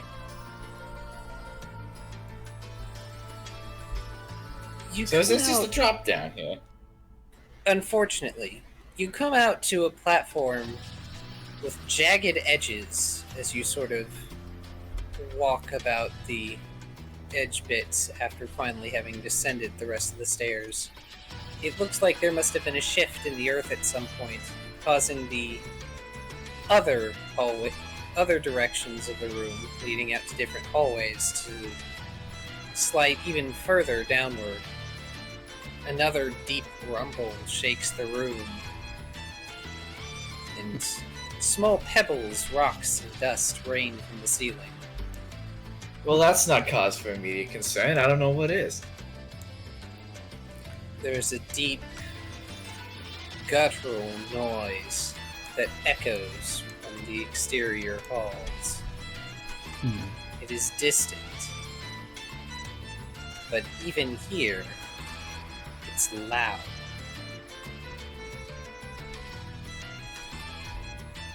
Okay, so ignoring that for a second, how far of a drop is this? It's not terribly far. It may be a pain to try climbing back up, but you can drop down relatively safely. Tucker, Are there any unconscious Salanthans down there? There are bags no of loot that unconscious fell on top of Salanthans. them. What? I mean, there's some loot Salanthans around down here with their loot. And, that's a bit of a drop to just sort of sprint and hurl yourself off of without, taking fall damage. There are no unconscious Salanthans at this time. I was gonna say- Unfortunately, there is no. When this, even if it's not a huge cliff, when it's first approached, Tucker will actually kind of turn his body sideways in front of Brooke and Ralph to prevent them from just stepping off the cliff. And as Kyrio has pointed out, you've also observed Salanthans crawling on the walls, so it's entirely possible they just sort of climbed. They're gecko-esque. Yes, they are gecko enough. As Lizard is about to demonstrate, as they start to sort of hang over the edge of the platform to get down. I mean, I'd rather also climb down, I suppose. You've got good decks.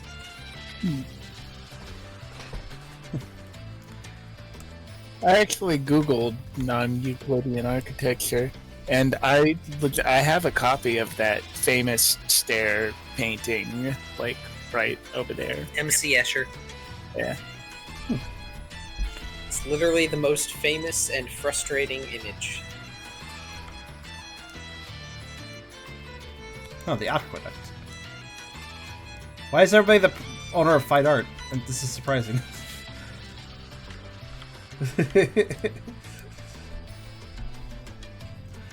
So how far down did you say it was? 4, maybe 5 feet. Okay. So, yeah, it's a bit taller than most of you are, but it's fine. Alley-oop. In fact, it's almost twice as tall as most of you. But...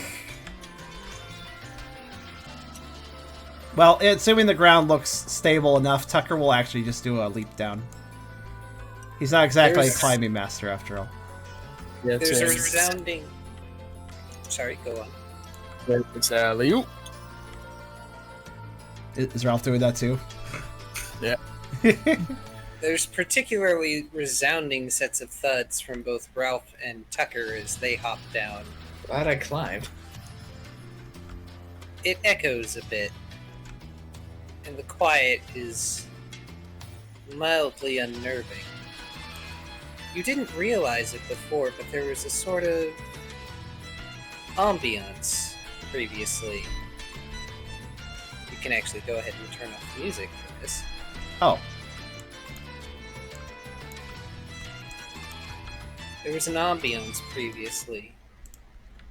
Perhaps it was just the wind filtering in from outside. But this deep, and especially after the roars, you notice the quiet. You notice the lack of skittering movement that echoes down the halls from other Salanthans. Your own moves are almost painfully loud.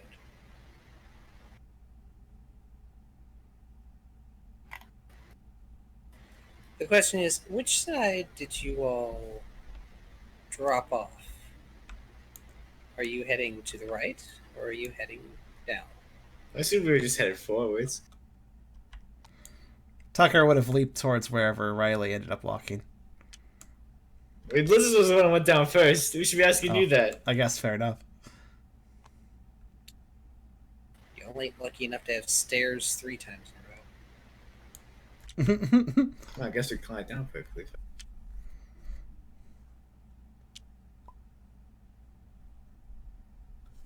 Hey, Liz. That roaring earlier. Do you happen to know what that is? Brooke asks. Lizard shudders. Shakes their head. No. Not really. I've heard that Mistress Lazzle has a monster down there. Hidden behind the throne room. A monster hidden behind the throne room. It's big. Really big. I haven't actually seen it myself, but I heard it move while I was down there once. I heard it breaking stalactites.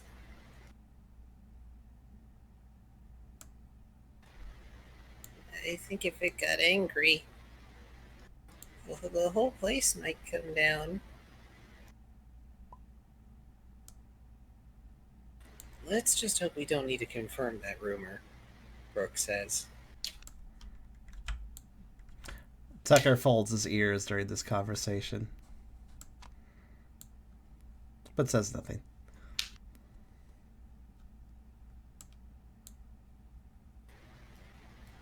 As you move forward in this quiet, your footsteps echoing slightly in this series of oversized halls, you come across a hallway that branches to the right. But beyond, there's a sort of semi-crumbling antechamber or crossroads room of sorts. In the middle, set up in an almost crude fashion, are some statues? They look like they could be statues. They're roughly hewn, and they don't match the rest of the architecture of the Alcazar.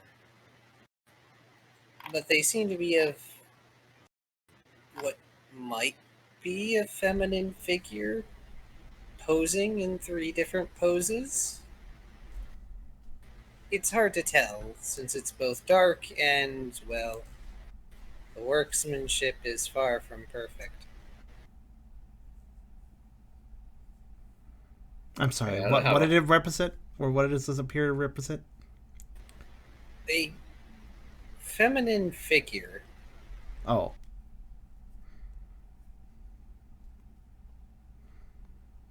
There's 3 of them in different poses, but you get the distinct feeling they're all the same person. Or Pokemon, as it may be.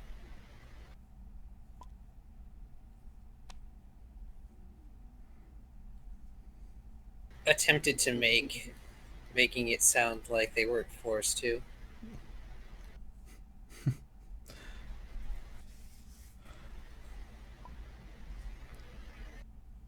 From this quiet crossroads, you have several ways you can go.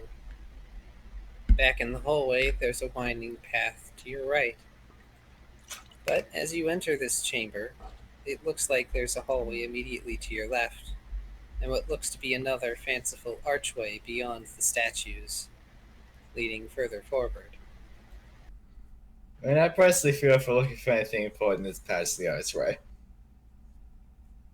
You are free to make your insight survival alert. Go. I really need more points than that. Given the choice of paths, I think Tucker will take a moment to sniff the ground and see if he can pick up on anything. Yes, this floor is made of floor. Yes, I think Tucker... Let's see if Tucker can detect more smells than just floor.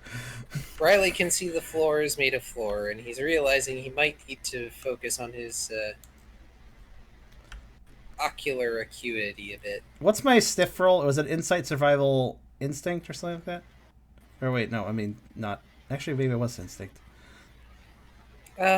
You can substitute insight survival nature Oh, for yeah. alert. Okay. Would it generate different results if I did?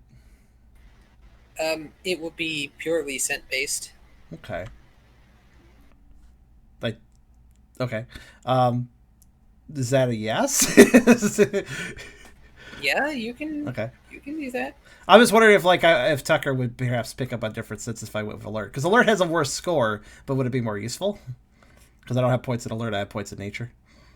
Well, alert is all your senses. If you're just using your nose, using nature, that's fine. Yeah. Well, he usually sticks to his nose, at least until some points in alert happen. So I'm going to do an insight survival alert nature then. 3, 4, 5, 6, 7. Yeah, that's right.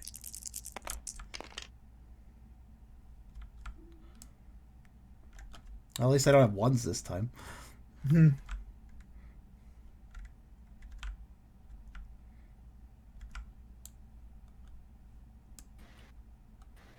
I guess I should specify that Tucker is looking for any smells that are unusual. Certainly there's sense of Salandits, but if he can pick up anything else. Certainly. And if Ralph or Brooke would like to do anything in this chamber, please do let me know. I have odor sleuth too. I might as well get down there and help him. Oh, that's right. You can do your odor sleuth roll, which is alert, but nature. Doesn't really matter for him, they're both 0. But yeah, but he's specifically looking for smells, which narrows it down a bit. True.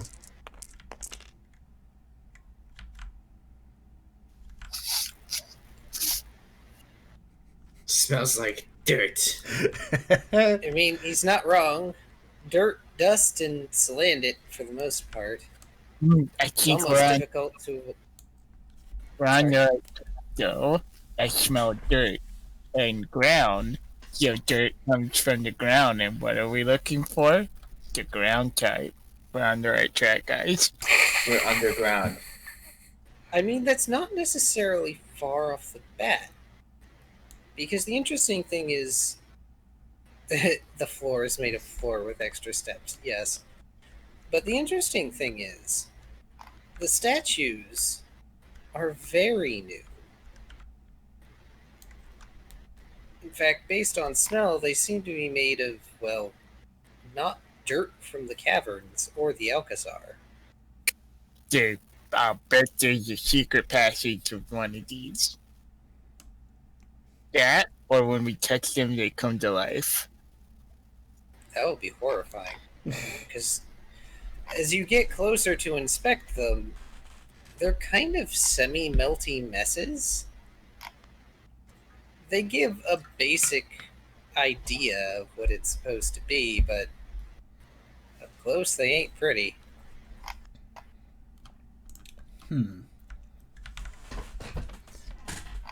What is Tucker able to detect? There's something definitely off about the smell of the statues versus the rest of the earth. You also get that vague tang of venom nearby.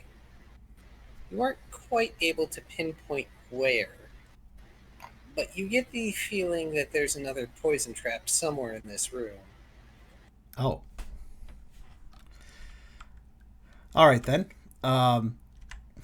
The accurate scents are rather standard for such an area like this with all the Salandits around. But that sharper tang definitely gets Tucker's attention.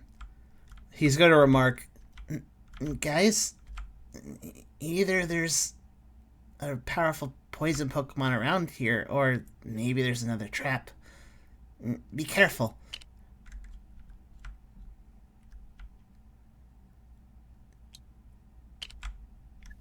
No.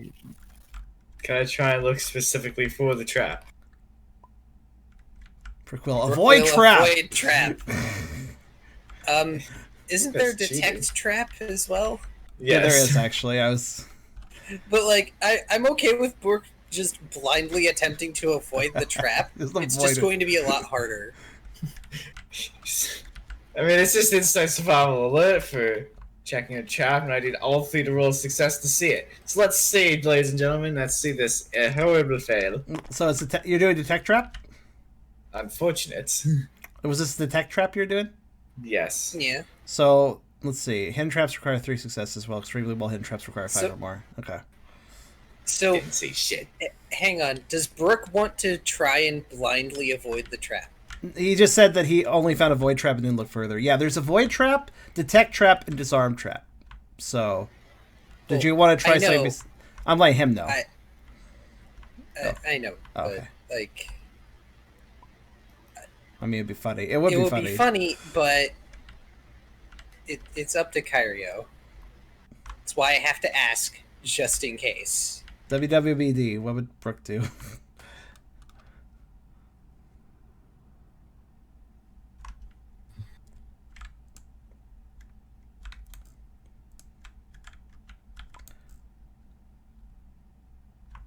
Unfortunately.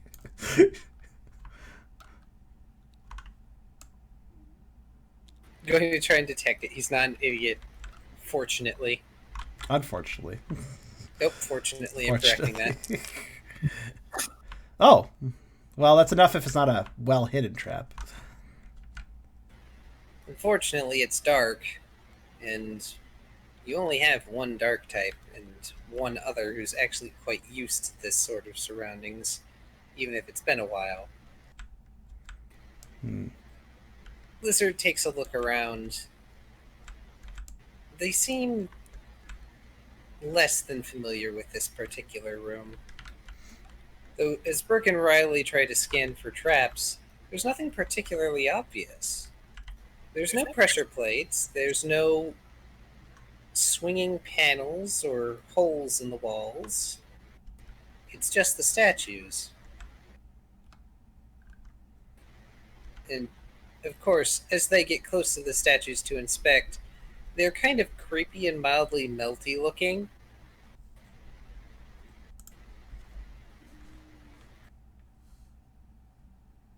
Well, I mean, I guess Tucker could still take a stab at trying to detect it himself, since he's the one that sniffed out something in the first place, and he can see. So let's try Inside Survival Alert.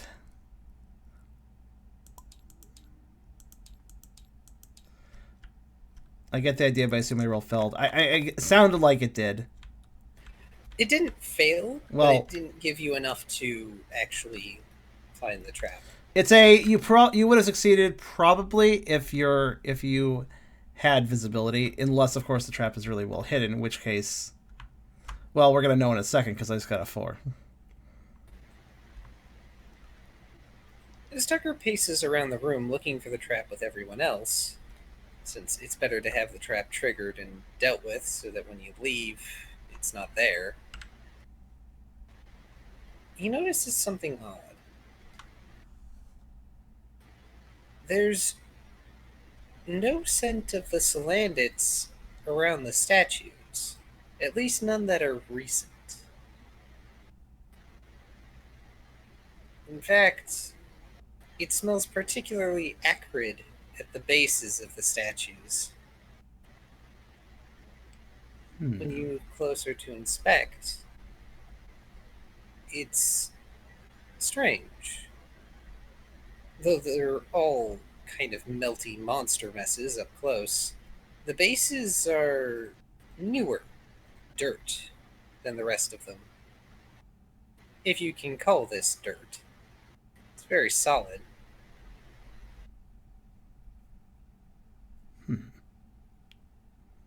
What do the bases look like? Are they melty as well, or are they shaped differently? They're melty as well, but they're a bit more packed in than the rest of the statues. Possibly because, well, since the statues terminate in legs and bases, it's entirely possible that they were broken at some point. Does the sharp smell occur with all 3 bases? Correct. Okay. Tucker will turn to the rest of the group and mention, I think the traps are maybe in the bases of these statues. That doesn't really make a lot of sense, but that's where I smell it. In the bases.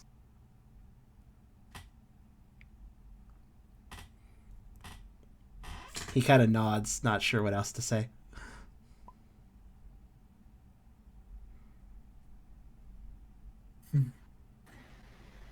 As you're speaking amongst yourselves, there's a light scratching noise.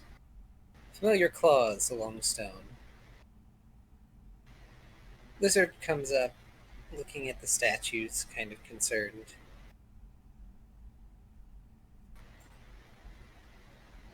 I don't think I remember these being here last time I was back. I mean, there's new stuff all the time, but Mistress Salazzle usually doesn't put up the statues we make. They're bad. Tucker kind of looks up at the statues and their melting mess. Worse than this?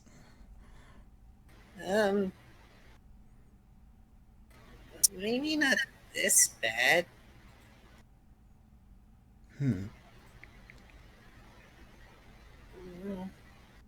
We should leave.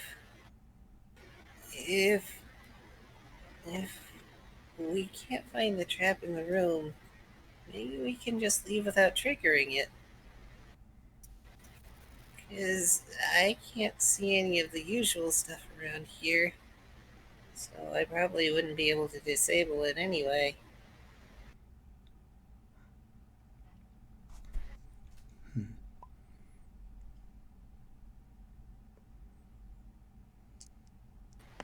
I agree. If they aren't triggered yet, then maybe it's activated elsewhere. Well, I hope not. That means if somebody found us, they could just activate the trap. It's just a good reason not to stick around in here, then.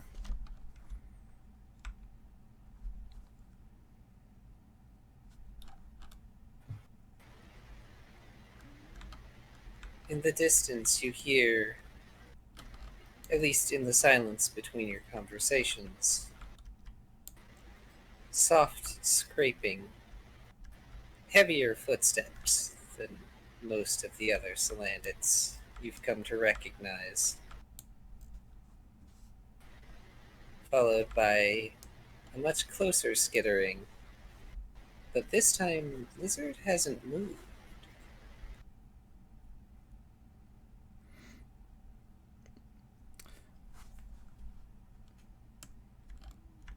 Can Tucker perk his ears, notice this, and look around? Yes, you may. You may make another insight survival alert.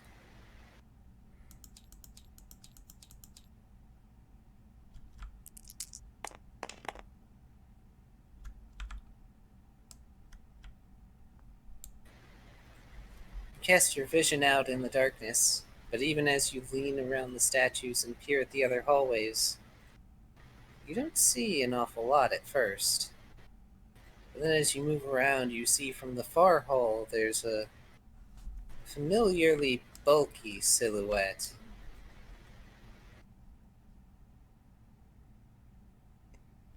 That would be the one going south, I believe. Yes. Yeah. Still, it's Brooke message.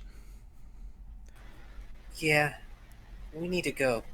Now, Brooke says, moving towards the east door.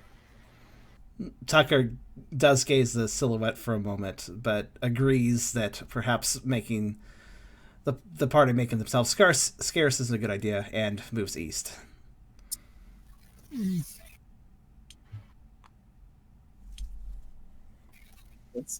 Ralph will follow orders. Yeah, Riley will go east. And Maybe one last Getting- glance, like getting I burnt. want it, but This tile is blue on the side. I don't know why it is. Oh, I may have tried to mark that tile. Oh, that's one of the tiles I tried to mark was like a water tile. I mean, it does work, but I'll just put it back to normal. Sorry, Tubby, what were you saying you glanced back at? Yeah, I kind of glanced back at the whatever it is we're avoiding. Like, it would be cool to like go and see what it is, but he's gonna obey orders. Tucker will keep an eye behind them, so. As you move down the eastern hallway, again, it looks like at some point the earth shifted. An entire section of pathway sank here. It's a relatively short distance, but looking down, you can see the pit below has been laced with short but nasty spikes covered in poison. Yeah. It's entirely possible that this is a pit trap that got prematurely triggered or fell in on its own.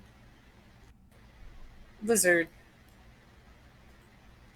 while they are trying to be patient, is getting more and more skittish as the footsteps and skittering get closer, and suddenly starts scrabbling along the wall to the other side, motioning for the rest of you to hurry up. Alright, I'll jump the gap. How big's the gap? It's a few feet. Nice. Nothing a Jump basic that. athletic check wouldn't help you with. So Dex Survival Athletic? Yeah, go ahead and roll. There's always a chance you'll fail for some reason. I hope not. It's 7 dice. Oh. It's a lot of ones. It's dark. And while Lizard is there on the other side cheering you on, it means the edges are harder for you to make out. Riley leaps, and very nearly ends up a step too far when he does. Go. It's much less a graceful leap and more so a flail through the air, stumbling as he manages to land. Ugh, very dignified. Okay, I'll turn around and I'll get ready to catch whoever jumps next. Geronimo! Oh, for fuck's sake. Oh, that was you. Okay, not That was me. Okay. I was gonna say. I was gonna say, I don't think he's that unathletic. They only have one die. Ralph has a similar issue, except it's harder for him to leap through the air because he's not as aerodynamic.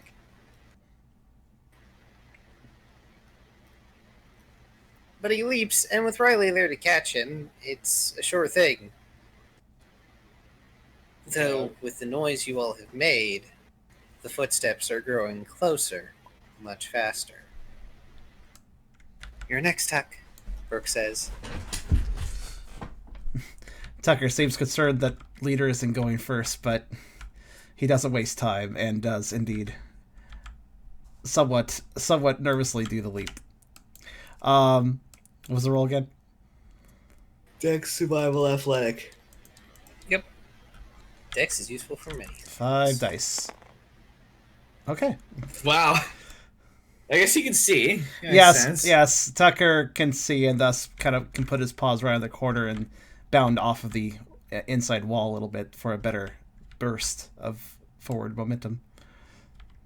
And actually lands quite well on the opposite side. Yep. Tucker has almost no problem doing it on his own, not needing to be caught by Riley or aided by Lizard or Ralph. But he also has good dark vision. And quadrupeds are kind of good at horizontal leaps. So hey, Brooke, give me Insight Survival Alert. Don't roll a 0 success. Oh, actually, a question. Since Tucker did a very good landing, with, I assume with no stumbling, can he immediately turn around and watch the situation? Yes, you can. Okay. Tuck, as you turn around, you see a Salandit Berserker looming behind Brooke.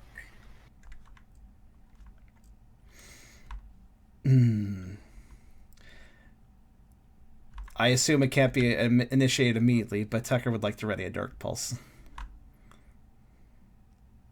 You can. I almost assume that Brooke's roll is because Tucker shouted a warning. Oh. Wait, what? Brooke, move your arse. I think Tucker would probably elicit behind you to Brooke, which might make him either jump quickly or turn around. I'm not sure, but that's probably what he would utter as he preps the Dark Pulse. Warned by your teammate, Brooke, you notice the oversized Salandit getting ready to attack you. So what are you going to do? This giant of a Salandit was surprisingly quiet, though not nearly quiet enough. And the way its eyes look, it seems to be grinning down at you. And a very quiet growl escapes its lips in a rasp. Oh, that poor guy, he has no idea. And we can turn the Alcazar music back on. I was worried about that.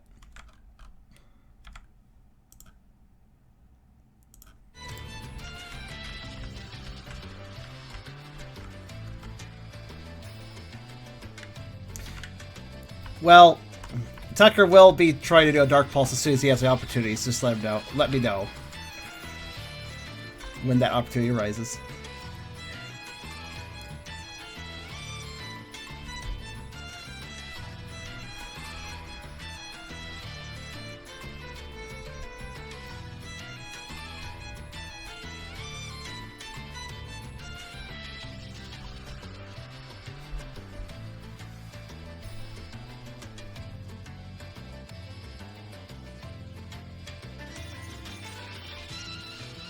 Brooke is going to leap across the gap and shoot a water gun in midair to help propel himself across, as well as attack preemptively, if that's okay.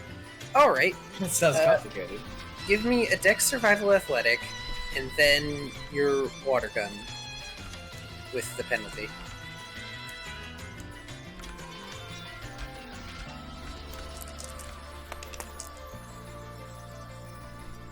Alright, you're leaping.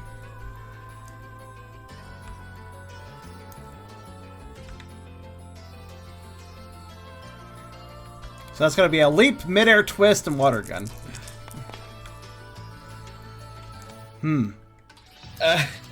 Spinning out of control, I feel. He's playing Mario Sunshine.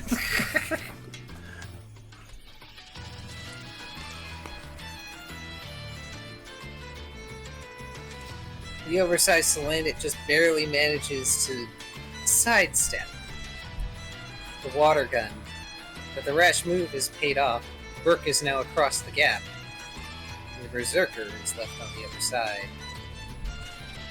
They huff out violet flames from their nostrils, glaring at you all, and then they turn around and start walking back down the hallway.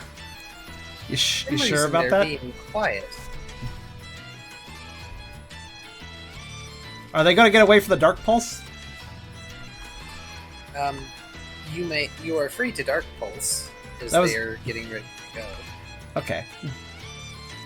I have something to do when this doodad jumps. It doesn't matter if he's on the opposite side of the pit. Tucker was still going to attack him regardless. Okay, so we'll do Tucker's thing, and then we will resolve Riley's. Okay. So Tucker is not doing anything particularly exciting, just attacking with the Dark Pulse. This is originally a defense of Brook, but he's still unleashing it regardless.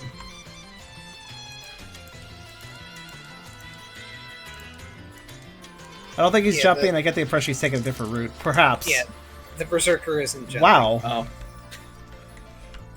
Oh, well then. It's not a 0, but wow. Let's see if he can dodge that. Sad. It'll hit. I mean, he was probably more focused on Brook, to be fair. Probably didn't see that I... Also, Dark Pulse is, well, dark, so it's not exactly like something that catches the eye. So that's special +3, which I believe... Yeah, okay. Oh, and stab, which, whatever that is again. One more die. One more die. Yeah. Oh, okay.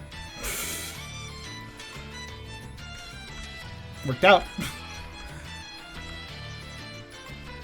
The dark energy seems to streak with a supernatural swiftness through the shadows. It strikes and glances off of the berserker's shoulder. Its eyes narrow as it focuses on Tucker. Another low, rasping growl comes from it. And then it begins to back up. When eyes lock, Tucker also glares right back, doing his own... as if to say, back off and don't come back. Alright, so Riley, what did you want to do? Oh, I'm waiting for it to cross the threshold of this pit. And then I'm gonna make my move.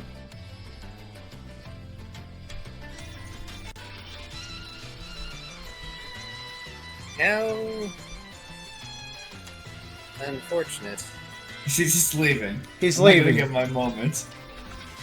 From what it sounds like. It casts out a bluish-yellow flame. Not aiming at any of you in particular, so let's see who it is. Oh.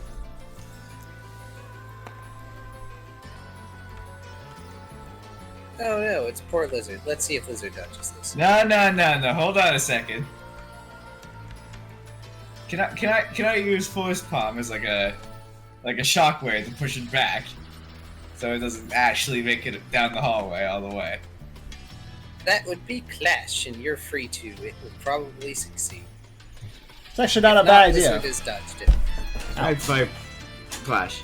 I really need to put more points in Clash. You're Only fairly, 7 dice. Ridiculous. you're a fairly dodgy bully. Now, for fuck's sake!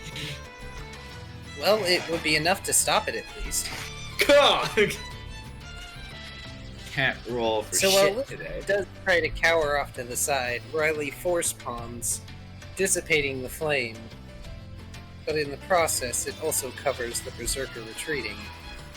It's Oh. vanished back into the crossroads room. Well, I feel as though its retreat was pretty well covered by the fire anyway, so I feel as though this isn't much of a loss, to be honest. For some reason, it was being oddly quiet down here.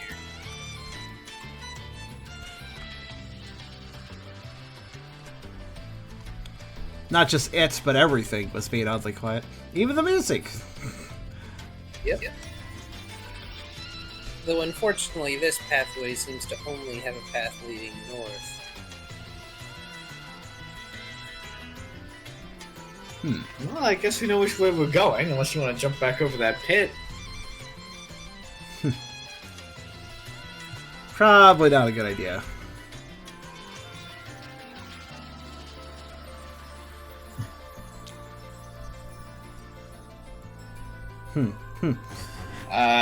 Guess we're gonna attract some attention if we keep making noises, Kyrio, but my character doesn't figure that out.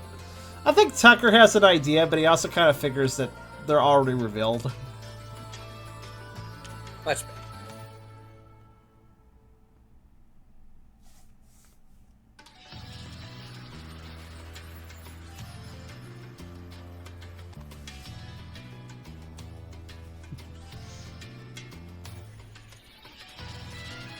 As you will proceed through this hallway, you're noticing that the carvings down here, though more preserved against the elements, are coated in thick layers of dust that are only marred by footprints, when you can make them out in the darkness, belonging to Salandix. When you reach the branching point, the path to the east opens up. You notice, to the west, there's a large stone door that's partially caved in. The door is caved in. Correct. Well, you can consider my interest peaked. I want to look at this door more closely, see if it still is in any way functional. Unfortunately, it doesn't seem so. There's a large pile of rubble at the base. Can I rip the The door door off its cover hinges? is engraved with what looks like a pair of dragon types meeting each other, one on each side of the door. Can I rip the door out? This is a massive door. Can I rip Also, the door there out? is rubble blocking the way. You may attempt if you wish. I want to rip the door out. What do I roll? You want to rip the door out. This is the guy who says, I know Rip there's a the mountain, door can I pick it up? Rip the door off its hinges so we can get You through need the to hallway. play whatever game it is where people are demigods.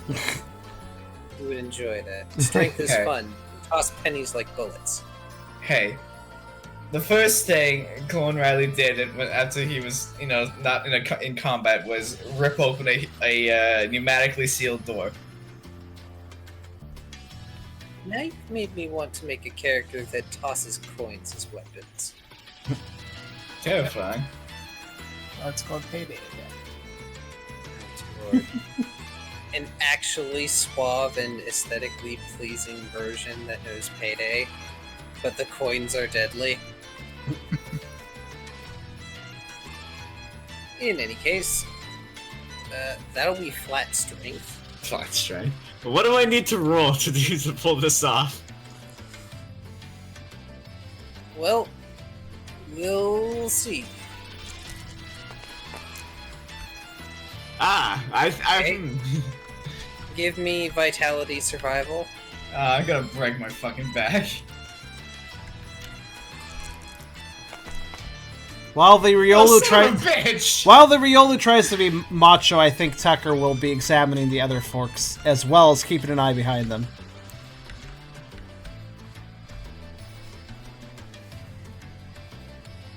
Go ahead and make insight survival alert. Oh god. Well, how my other rolls have been going, I could get -1.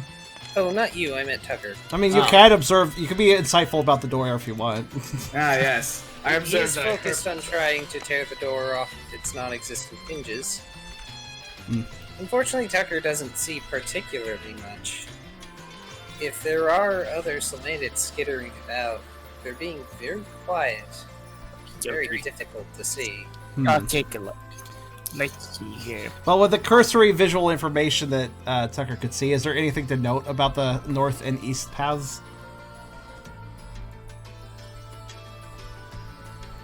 The east path in particular seems like it gets rougher towards the end. It's possible that it caved in and was made into another service tunnel. And north, it looks like it's more hallway. We need to keep moving. What are you doing? Burke asks Riley, as Riley struggles to even clear the rubble first. I'm trying to get through this door. You know, I realize that our characters may not have a map in front of us, but one could probably discern, like, I think that's the direction we came from. Like, we did a right turn and a left turn, left turn, left. I wonder, I think that goes back. I think it's going to double us back in some way. Riley's so canonically turned around right now, you have no idea. 3 lefts make a right.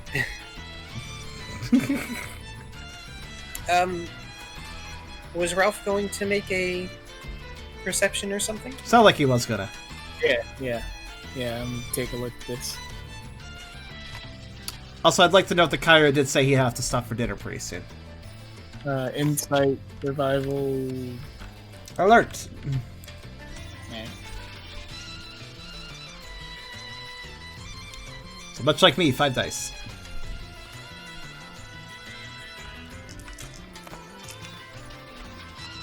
And much like me, 1 die. 1 point. Alas, it is dark and it is dusty. It makes you want to sneeze. It's close. Getting close to the end, so I might as well use up my lucky hat power. It's true, because I believe the Lucky Hat is once a session. Oh, yeah. Much better. As Fair you manage to avoid a sneeze by exhaling slowly, you blow away a layer of dust on one of the walls. And you find that rather than one of the engravings from the rest of the Alcazar, there's a scratching here. It's lighter, since it wasn't chiseled in. But you believe you can make it out. It seems to say that the east path is a shortcut down. It also says, or at least has a symbol you believe means danger, because it looks like a Salandit head with X's over its eyes. Okay. Okay, guys. It's just a shortcut. You're just gonna say it's this way? I'm gonna say it's just a shortcut. Oh. And you're not gonna mention the whole danger part, are you? Evidently No, not. the danger's on the other side of the door. Right. Oh, is it? Is that what's pointed out? Jesus. What? Nothing.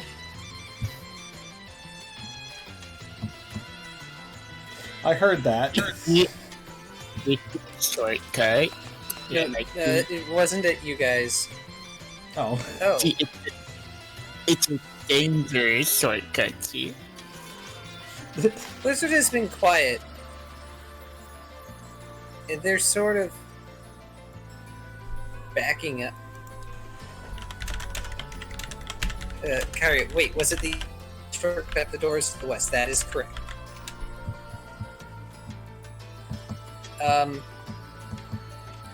So Blizzard sort of backs up into Ralph and is shivering. They are staring at the ceiling. I shall follow his gaze since you bumped into me. Ralph, as you look up, there's a pair of purple eyes staring down. I'm gonna put Lizard in my bag since he's cold, and I'm gonna look up at the eyes. That's your logic of Vince, huh? So Ralph just picks up Lizard because Lizard is obviously cold. Puts Lizard in his bag, so now has Lizard in his bag. I mean, he has room now. All he's got is the spikes in there. So Oh god, it's a bag full of spikes! it's only 4 spikes. Lizard's going to hang on to them. It's also a bag, so it's probably contained. So, like, Lizard is trying their best to be all curled up in the bag as hidden as possible. The eyes narrow,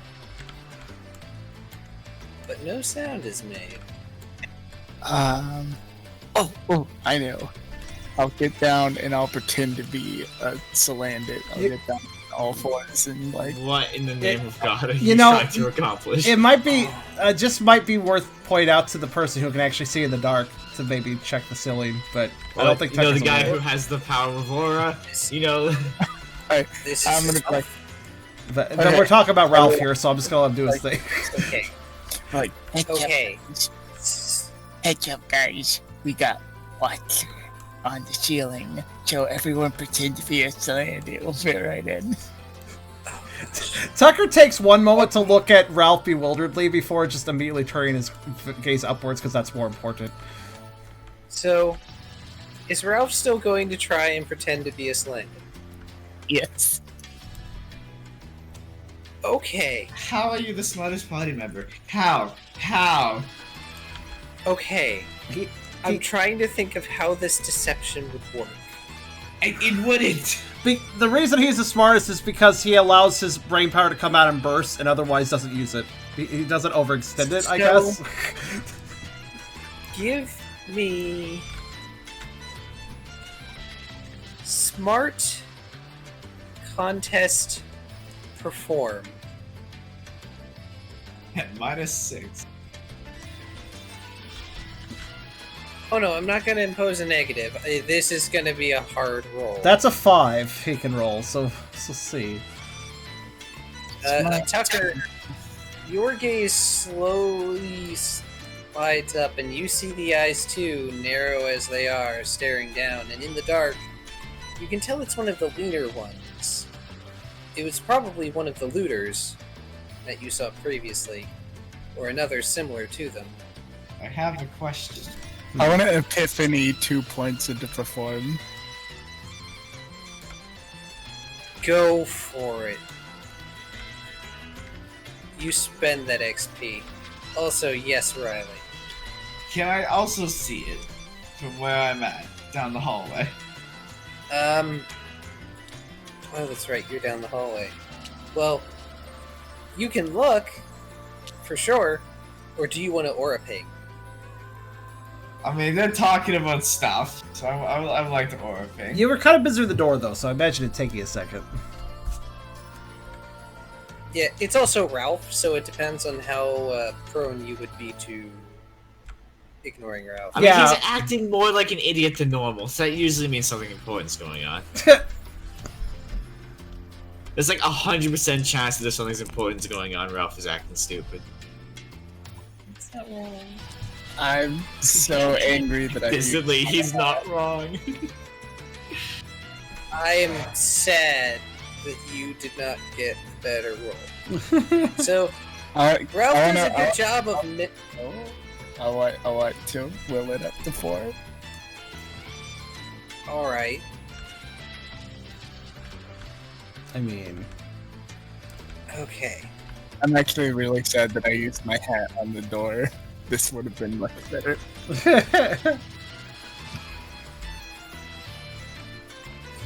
He's trying so hard. So, Ralph does a really good impression of a Salandit. He doesn't have purple eyes. But I mean, weirder things have happened, right?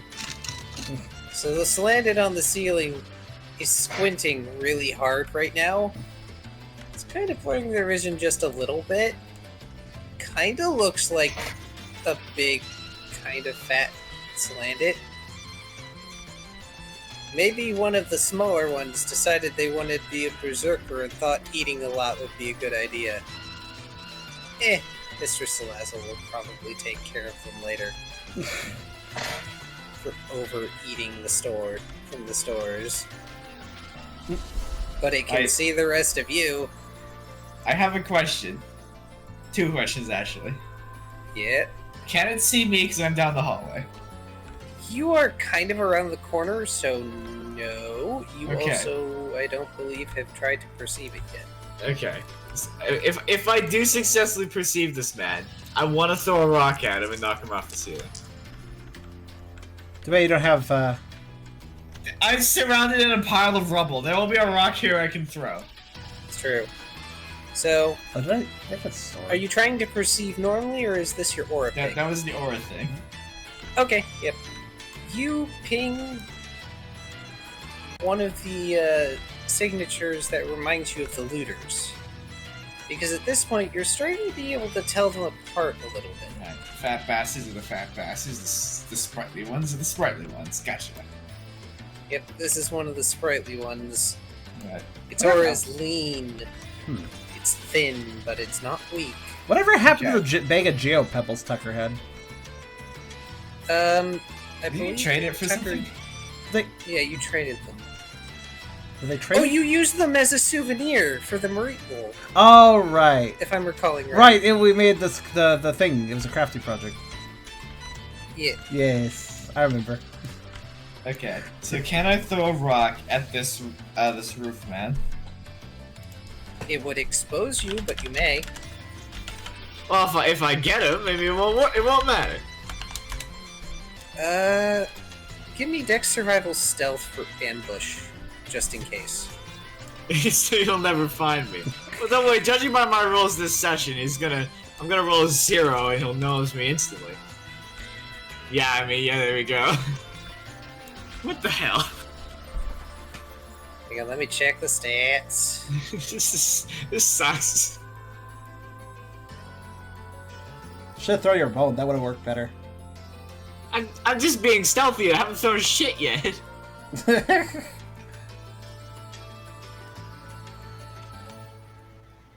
Does ties go to me in this case or to him?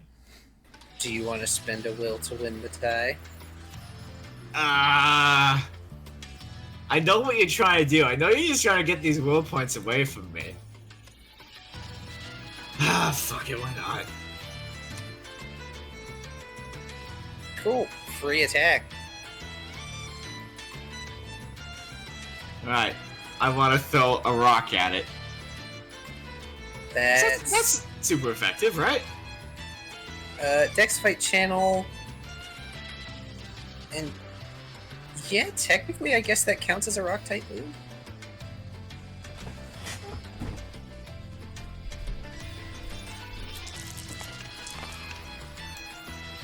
Oh, for fuck's sake!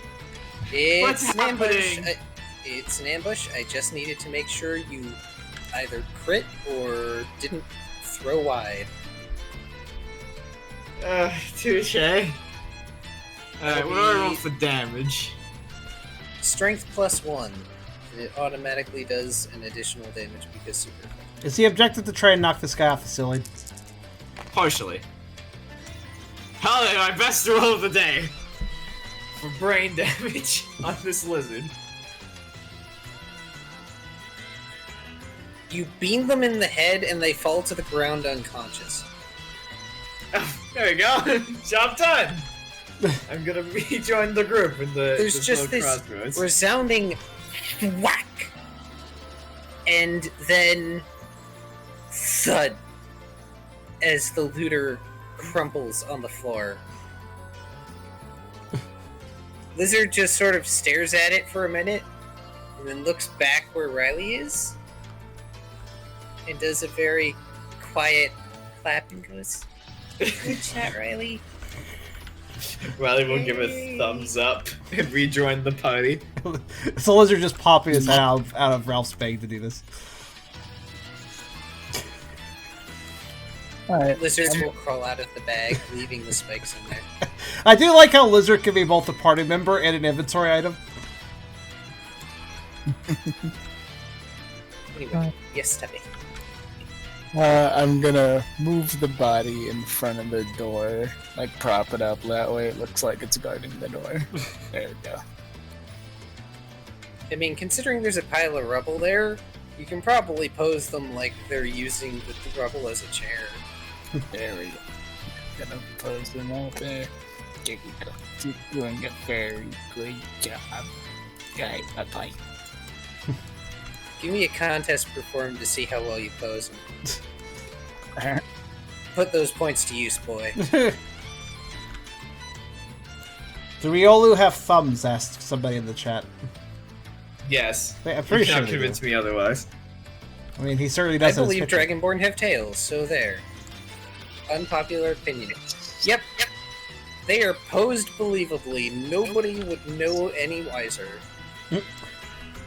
You guys are lucky those have only 4 HP.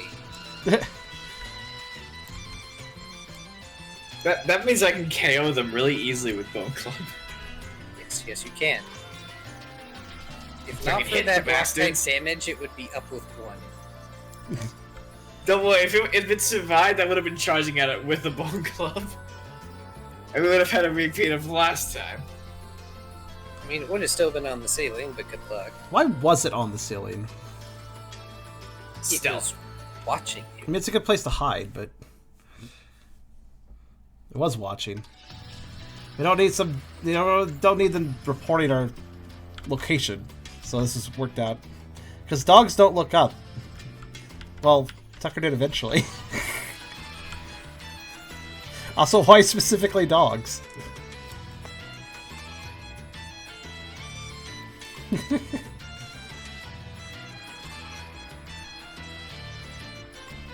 Somebody Surveillance. roll me a die. Dude. Salat mimics being a security camera up on high on a wall. Or actually, there actual are ceiling surveillance, so there you go.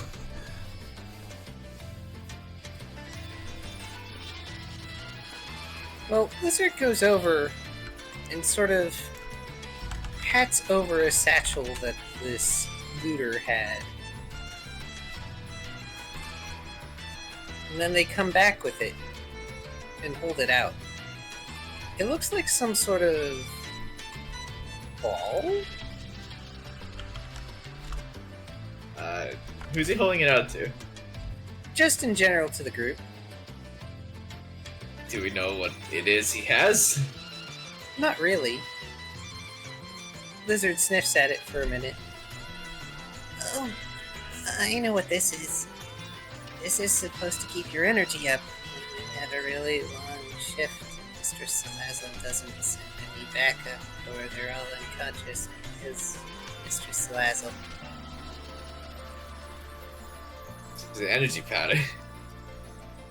Not quite. It's a ball. And Lizard will profess that it is edible. It doesn't taste the best, but the closest equivalent he can come to is... Cocaine. Well, it's kind of like coffee, but you chew it. Ugh. It's bitter. Definitely. Gets the job done, I suppose. I'm gonna take that and bribe Rise with it later. I mean, you can. Kind of like a caffeine tablet. Lizard specifically looks at Riley and Ralph and decides to offer it up between them. Okay, I'm gonna take that because he'll eat it immediately. I will not. We all know you're gonna eat it immediately. So I'm just gonna take that. It's so mean. Wait, coffee taffy? That's a thing? That sounds nice. You know, Riley, part of being in a team is trust. Trust is earned. So are you eating it immediately? No! I'm gonna hold on to it and put it in my bag. Congratulations, you just got a PP up. Huh. Oh. Wait, that's in this? Well, not exactly. Karserus panically writing something down. But it's an item that will... Well, it should... In most cases, it would increase the amount of times you can use a move, or, in this case, increase will. Oh, yeah, it's It probably would- good for me to have, yeah. It would restore your will, in this case. Yeah, I'm gonna need that later. Probably just trying to suck my will out. You already did. You just did it by saying that. Yep.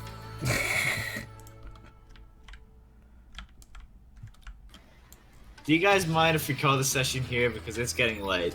I mean, again, Kyrio needed to go do dinner. I have a question. What's Ralph's max will? 3. And it's still 3? Okay. Just making sure. Yep. I gotta do Everyone's adjustments on the pokerole table because I think Beerus narcolepsy on us.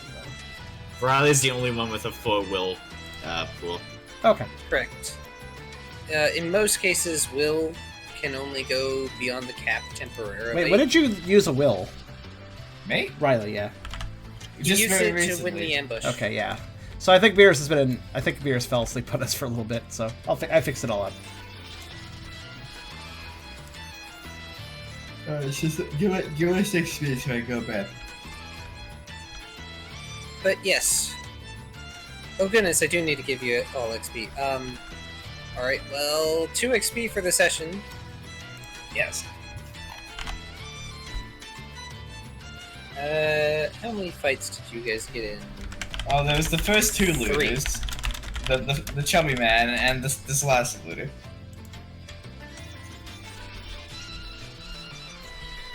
Oh, that's right, Lizard doesn't technically have the lucky egg. You have the lucky. That's Yes. 3 Salazzle have been defeated. Look, just like any D&D session, if you manage to somehow avoid the fight, you've still completed the challenge. I am not a cruel DM. Let's see, so that was 3 looters and a berserker, so that's another 8 experience. Is that including the session XP? Total from the session and the fights is 10. Okay, and then I get an extra 3 because of the lucky egg? Correct, because 3 encounters. So how much experience? 30. Sorry, 10. 30. 10. Looking at my 10, own score, 10, don't mind me. 10 total for the session? Yeah. Correct. Alright, that would be 29 then.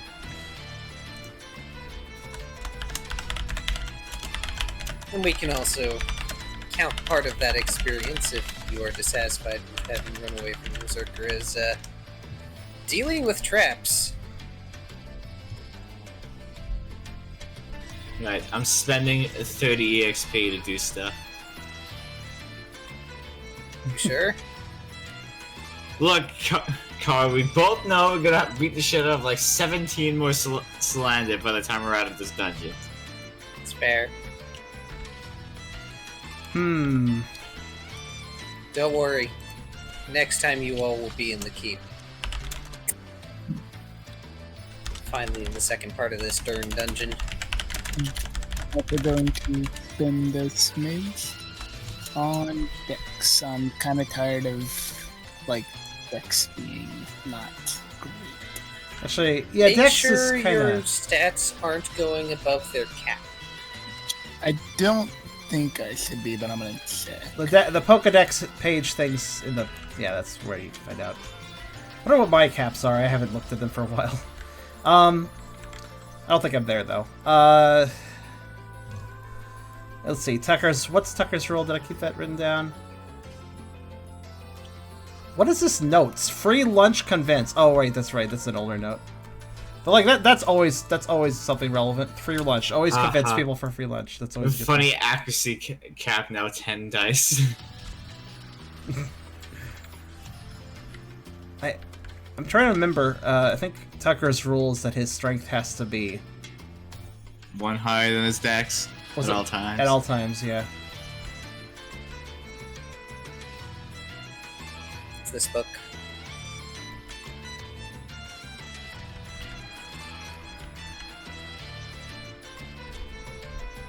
Alright, if that's everything, then I'm gonna go to bed. Okay. I am 1 point away from raising strength if I want. Indeed. Or should I raise special?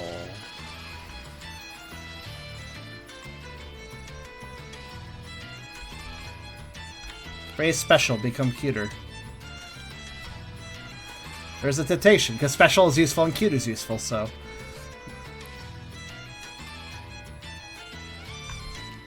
Is it this one? What gen is Munchlax? Gen 3? No, 4? 4. Munchlax is Diamond and Pearl. Have fun divvying up your XP.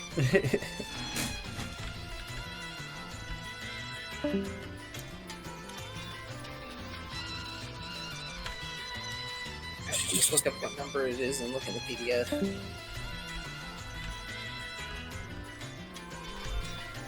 While you guys look that up, I'll be right back, but I'm returning in a moment.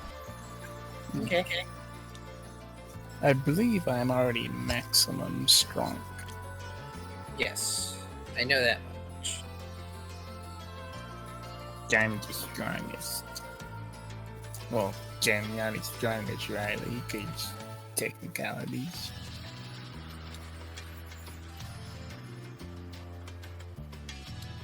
I can't believe I got away with the Solan bit. Pretend to be a Solan bit. I almost didn't want to give it to you because of the role, but it's like I have to. Yeah, I was actually thinking, like, if I roll like a freaking 6 or better on this, I wonder how he's gonna explain it. Like one of those things, like if this succeeds, I wonder how what he's gonna do.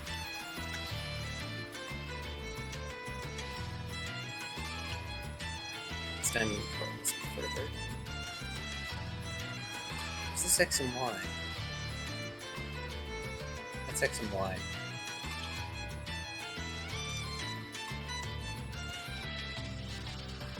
So I have the right book. I need the previous book.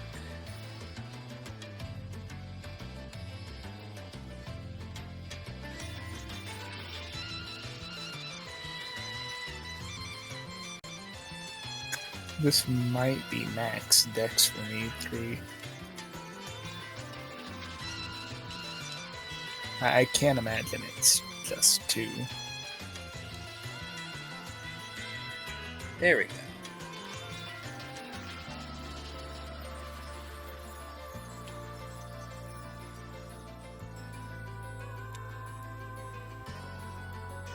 For Meltan, it's 2. They hit like a truck, but they can't hit very well.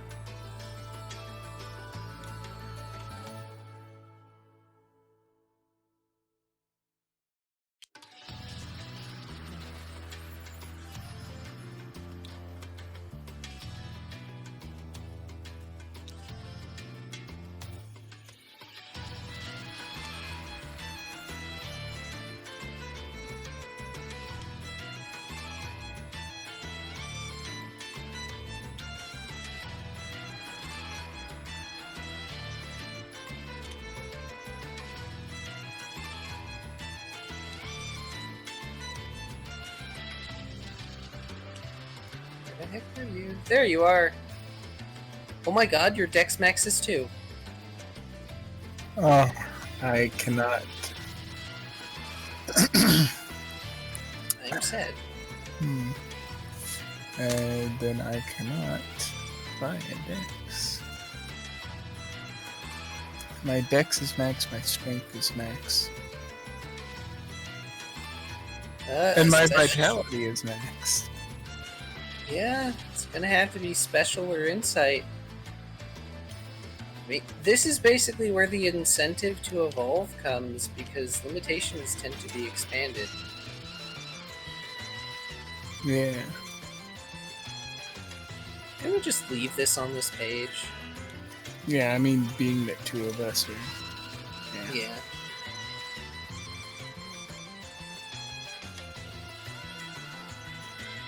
Alright, sorry about that. I just really wanted to see my boyfriend off to bed for once after a Pokerole session, so. But... We have found out that Munchlax can only have up to 2 dexterity. What? Yeah. Not dexterous. Okay, I should look up Tugger, because that was way lower than I thought it would be. Wait, this is the... Also, maximum vital. 3 out of 5 stats are maxed. What section was this book in? There we go. No, I meant, it was in the red Pokedex. I meant this is going here? The core Yeah, book? yeah. Yeah. Alright, I think... I need Gen 3, right? Yeah. This is earlier in this book. This one is 3 and 4. Yeah, I think actually it's like really early on. There we go. That's right, you all are like Gen 3 and... Oh. Gen 2 and 3, holy crap. My strength is higher than... Wait, no, what's my cap? No, my cap's fine. 4, okay, I'm dumb. 4, 4, 3, 3, 3. So... Okay. No more vitality, then, right now. Unless we make the argument about his chonk, but otherwise...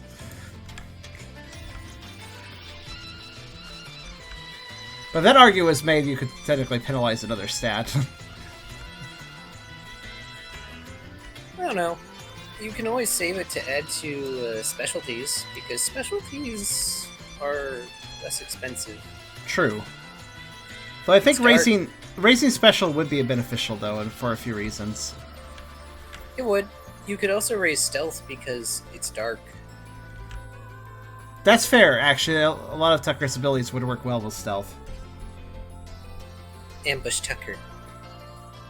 Ambush Tucker. All the ambush hugs. You're always sort of penalizing Dex? Well, that's true, but I'm just saying if Dex couldn't go higher than 3, I wouldn't really be surprised. Though actually, on a practical level, it can't anyways. Strength can only go up to 4. Dex can only be up to 1 less than Strength, so Dex is already penalized 3.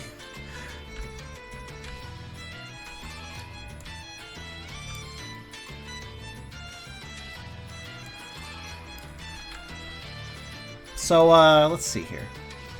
I think I'm gonna make the right call, having you guys be given the evolve option after all this. Not that I expect any of you to take it. It's tempting. Hmm. But those limitations will... Well, it's not that they will hurt, it's that it's like, well, you want to keep progressing, but your experience is eventually going to just pull into moves and various other things. Yeah. I think I actually could put a point into special and a point into stealth right now if I wanted to.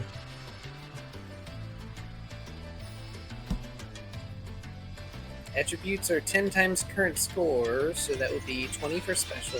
And then... 6 for a new stat in specialties. Yep, 26. which would leave you with 3. I think I'll do it. Because I like your thinking. I think stealth could be something that Tucker could use well. As long as that meme doesn't take effect. What was it again, that stupid meme? Colonel, the clap in my ass cheeks. Oh gosh.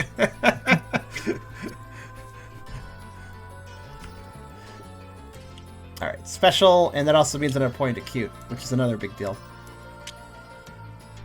Yes, it is. There we go. Now I gotta change it on the, Oh, did anybody else stat up during this end session? Because Beerus died, so I gotta change the stats of the side head. Yeah. I Yeah, it's standard up. believe Riley did. Riley did. Okay, I'll go start As a with side note, you guys can increase social stats even if you're at the limitation for your attribute. Oh, what? How? You spend experience to boost the social stat. Does it cost the same as boosting a main stat? It should be on the chart thing. Maybe? Oh, Riley boosted a not main stat. Main stats are the only thing tracked on the side head because of lack of room. Already special. And yeah. So when you say social, that's tough, cool, beauty, cute, smart. Yeah. Yeah. So those can be raised the same as a main stat. So basically, if you hit the max cap on a main stat, you can still spin that main stat. It doesn't raise the max cap, but it adds to the social stat. Yeah. Essentially. Oh wait, I just realized something. Does it calculate off the social stat as far as the multiplier of, like, this times number of points equals cost? Or does it calculate off the main stat?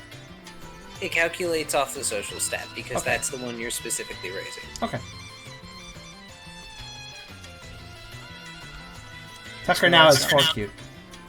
Hey, the specialty can't be higher than the skill, right? Correct. Alright, yeah, then I'll have to raise contest. Yeah. It's kind of not clear, but everything under fight needs to be the level of fight to be raised that high. Survival and the contest works the same way. So. So that's minus 18. Okay, I've set that up. And Brooks is the same? Or did he... No, Brooks is... Oh, he raised his special. Either that or this is just outdated. Alright, there we go. Brooke has become cuter. I have technically become cuter because of contest.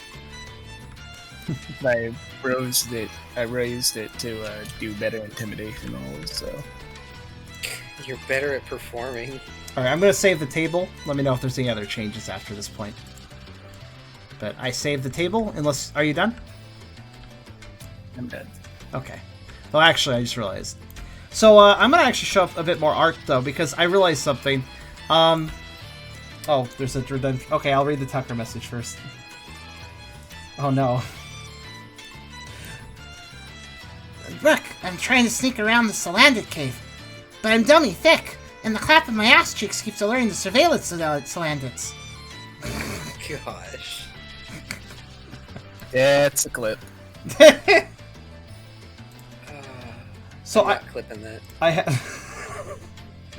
a thought, right? So there's some art I don't show because it's not canonical to the game, and might be more focused on Tucker being fat than anything else. And we made the decision, Eragon would prefer that stuff not be shown during the game. I'm thinking, though, Like, I like showing art. Obviously, I show art all the time, and it's stuff that's relevant to the game, or at least relevant to the session in some way. But I'm thinking at the end of sessions, I could show off whatever I want at that point, once the session's basically over with. So, I'm going to show one of the new Tucker drawings, actually, that I thought was really cute. But honestly, it's not even really, like, you know, extreme or anything. It's just... it's this. It's more art from Fluffs, who's actually... if you like Fluff's art, you're going to be happy about some rocks that are releasing. Because Fluff has now gotten a digital tablet and is being more prolific. So I wanted to show this. It's cute.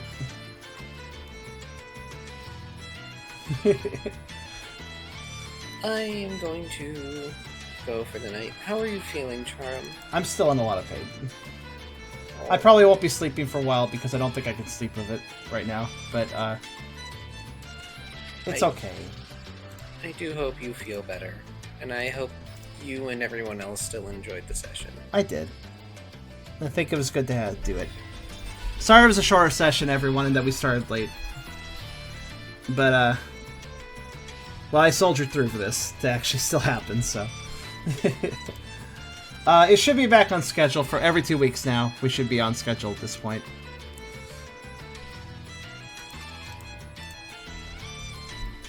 Also, Good thank night, you. everyone. Good night to you, Car.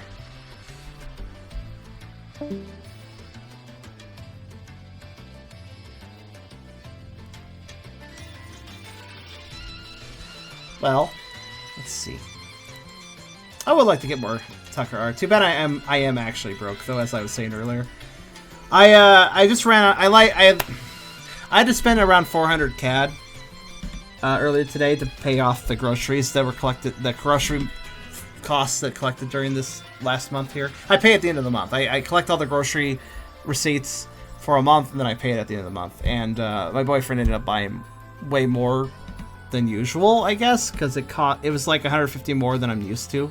So now I'm out of money, but a few of you donated, which helps, definitely helps. I'm still very low on money, so any donations are appreciated, especially throughout October if you guys want to think about helping out during that.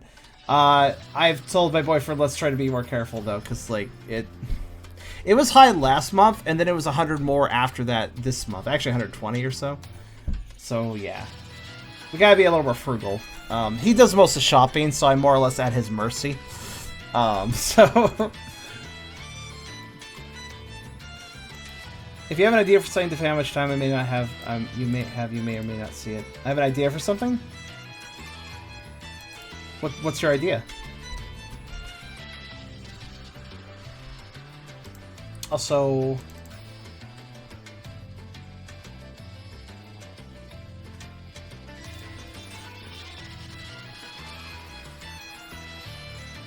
let's see.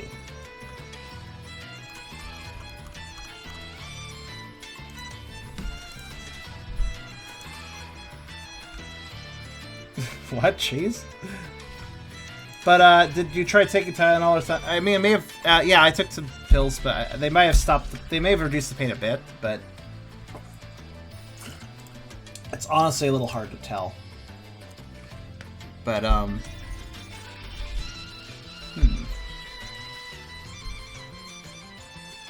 You're gonna be mad as JoJo... it's not like JoJo makes me mad. I just don't understand the phenomenon around it. Yeah, I don't quite either. I don't think it looks interesting, personally.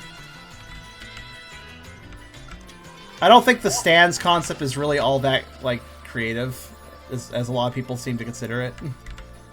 It's just you're a superhero or a supervillain, and your powers are just in a weird form. That's all.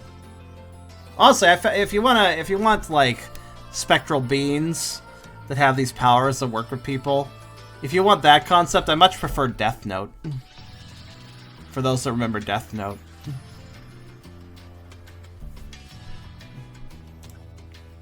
Death Note was interesting. Oh man, I'd love to see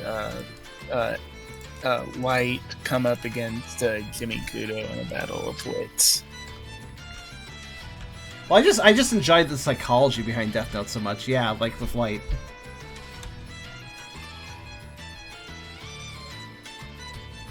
I've been booped. You've been booped. A dubstep.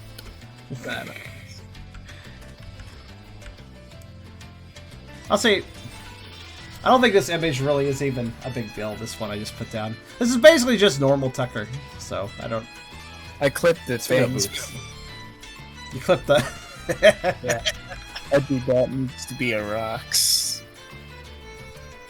That should be a rocks. I mean, that's a pretty standard weight. I'd say that's about his normal weight right there. So... Yeah, I'm really happy that Fluff's got a digital tablet. If I wasn't broke, I'd like to commission some stuff out of them, but maybe in time. Actually, I on PCAM. What's that? I used my commission money on PCAM. On what? And the Animal Crossing character I got PCAM. Wait, how did you spend your money on an Animal Crossing character? I don't understand. I commissioned pictures of. Oh, I see. I actually don't know which character that is. I have not played it. You know, honestly, I cannot get addicted to Animal Crossing. I tried again with the newest game, and I was like, you know what? I don't like the repetition after a while. It's like... Donate's a big charm number. I'm not demanding donations, but like I'm just letting you guys know that if you feel like it, October would be a great month to help me out. I've got a lot of projects lined up for this month also. I've got, first off, well, Pokerole's coming back, so we're going to have 2 more, Pokerole sessions in October. I've still got to finish Sage, the Sage Showcase, which I would have called Sage Timber, except for it's gone the entirety of September, and now it's bleeding into October. So, but the Sage 2020 Showcase, I'm starting to get to the end of that. We're going to push through it, hopefully within the first week or so of October. Hopefully I can. We'll see if it works out. Pokemon Mystery Dungeon DX. We finally passed the largest hill with that, and upcoming Sunday session 30 of that, should be one of the last sessions. I don't think I can get everything done in session 30. I think it'll bleed over to a session 31 for the next Sunday, but hey, that'll be done very soon, which is cool because that's been going a long time. So keep in mind that's a 100% run. It's insane to do a 100% run in that game. I'm just gonna tell you right now, but it's almost done. So hopefully that'll be a cool finale. Also, Halloween. The month of October, of course, has Halloween, and I have some really crazy plans at the end of this month. So please watch out for that. I bet it will be very exciting. A lot of work was put into it, and I need to take some off-stream time to do some more work on it, because there's going to be some video editing involved in what I plan. So it's a big project. It's mostly done, but I have to finish it, basically. On top of that, well, I hope to get back to other stuff that people care about, such as Play by the Pound stuff, my Fat Fur, Vorse Fur kind of game stuff that I do, as well as eventually getting back to the Spyro Challenge on parts 2 and 3 of Spyro. And, well, there's also some transfer stuff I have planned. There's stuff that people want to see from me, and I know that. I'm just very busy with a whole bunch of events, Sage, and then Halloween. But things will actually start to settle down by the end of the year here, like November, December. We'll probably do some chill holiday stuff, but it'll be pretty relaxed, and I can get back to just doing, more interesting niche stuff and just whatever I have on the plate. Do you know what you'll do when you finish PMD RT? It looks like as soon as I finish Rescue Team DX, we're gonna just replace it. That's that Sunday day for Crown Tundra, Pokemon Crown Tundra that's gonna release soon. I'll be getting into it a little bit late because they're literally releasing it right when I was going to start my Halloween plans. So fuck you, Nintendo. I can't play it immediately. I'll play it in November though, because I gotta play on Halloween stuff when they release that. So right at the same time they release that. What is their timing? But yeah. You want to buy a certain point roll during Tucker's turn, but it's not paying attention when I could have done it. I'm kind of curious what you're going to buy. But also, as I've said in other streams, and I hope I'm not annoying saying this, but obviously, Pokerole sessions always get great viewers. I know there are a lot of you that only come for Pokerole sessions, and that's completely fine.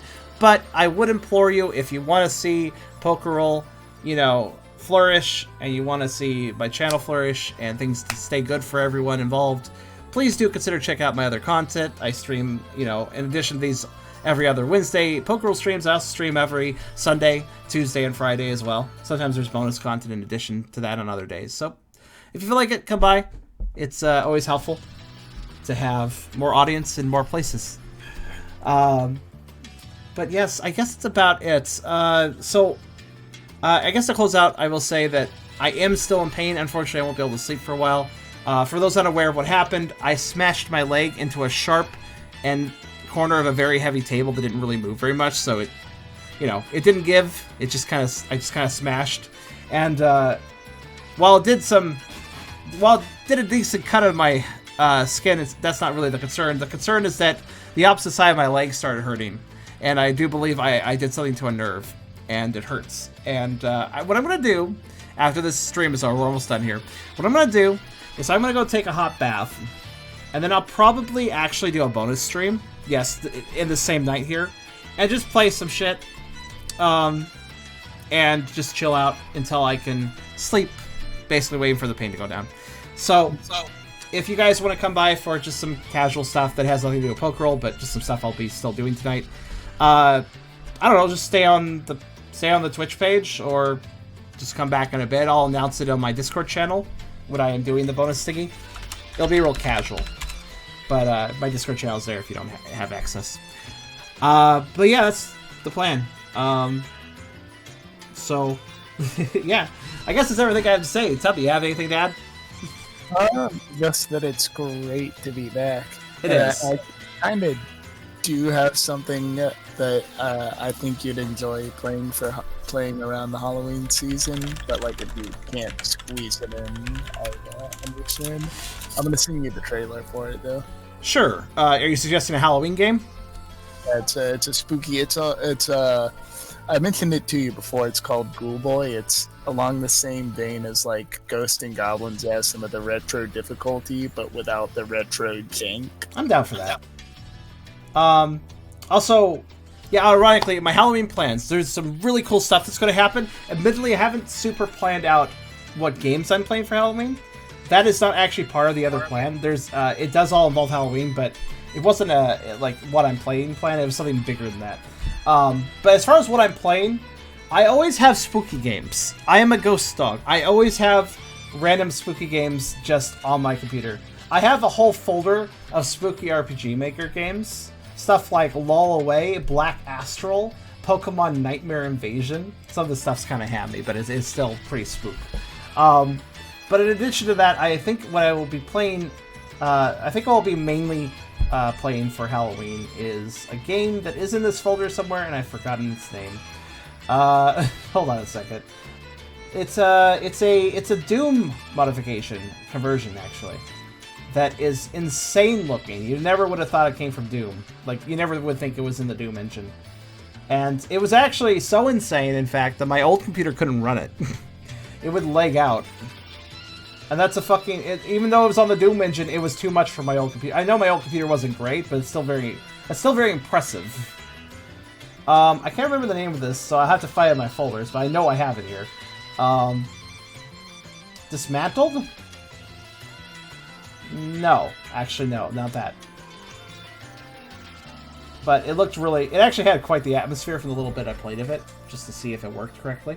Kind of eager about it. I wish I could find it again. But I know I have it here.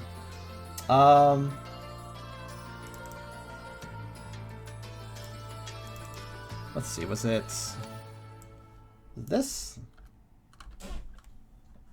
I think I found it. Oh, that website is broken.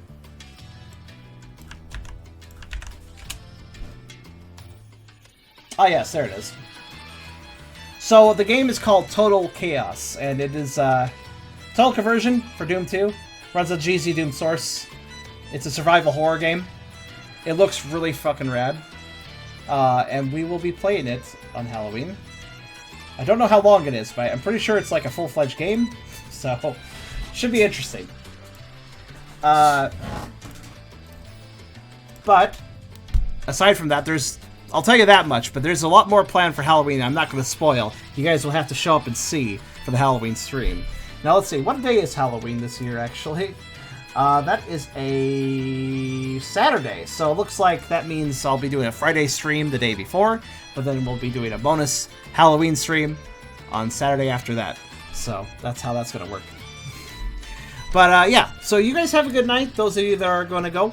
And like I said, I'm still in pain here, so I'll be doing a little bonus stream for distractions purposes. And so that'll happen after I take a bath and see if I can reduce the pain any further by going AFK for a bit. So expect it in an hour to 2, probably within that window, is when I will do the bonus thing. But until then, or until I see you guys next time, I hope you all have a good night. And like I said, please hit up more of my content. Check me out on YouTube. There's a link for that too. I'll type that for anybody that's not aware. There you go. And I will see you guys whenever I see you. Thanks for coming by, guys. And thanks for sticking with Pokerole even after the big delay we had. Like I said, Poker will never die. It just may get delayed, unfortunately, a lot. But we should be picking it back up nice and consistent every 2 weeks from now on. At least for the foreseeable future. But yes. You guys have a great night. That's all, folks.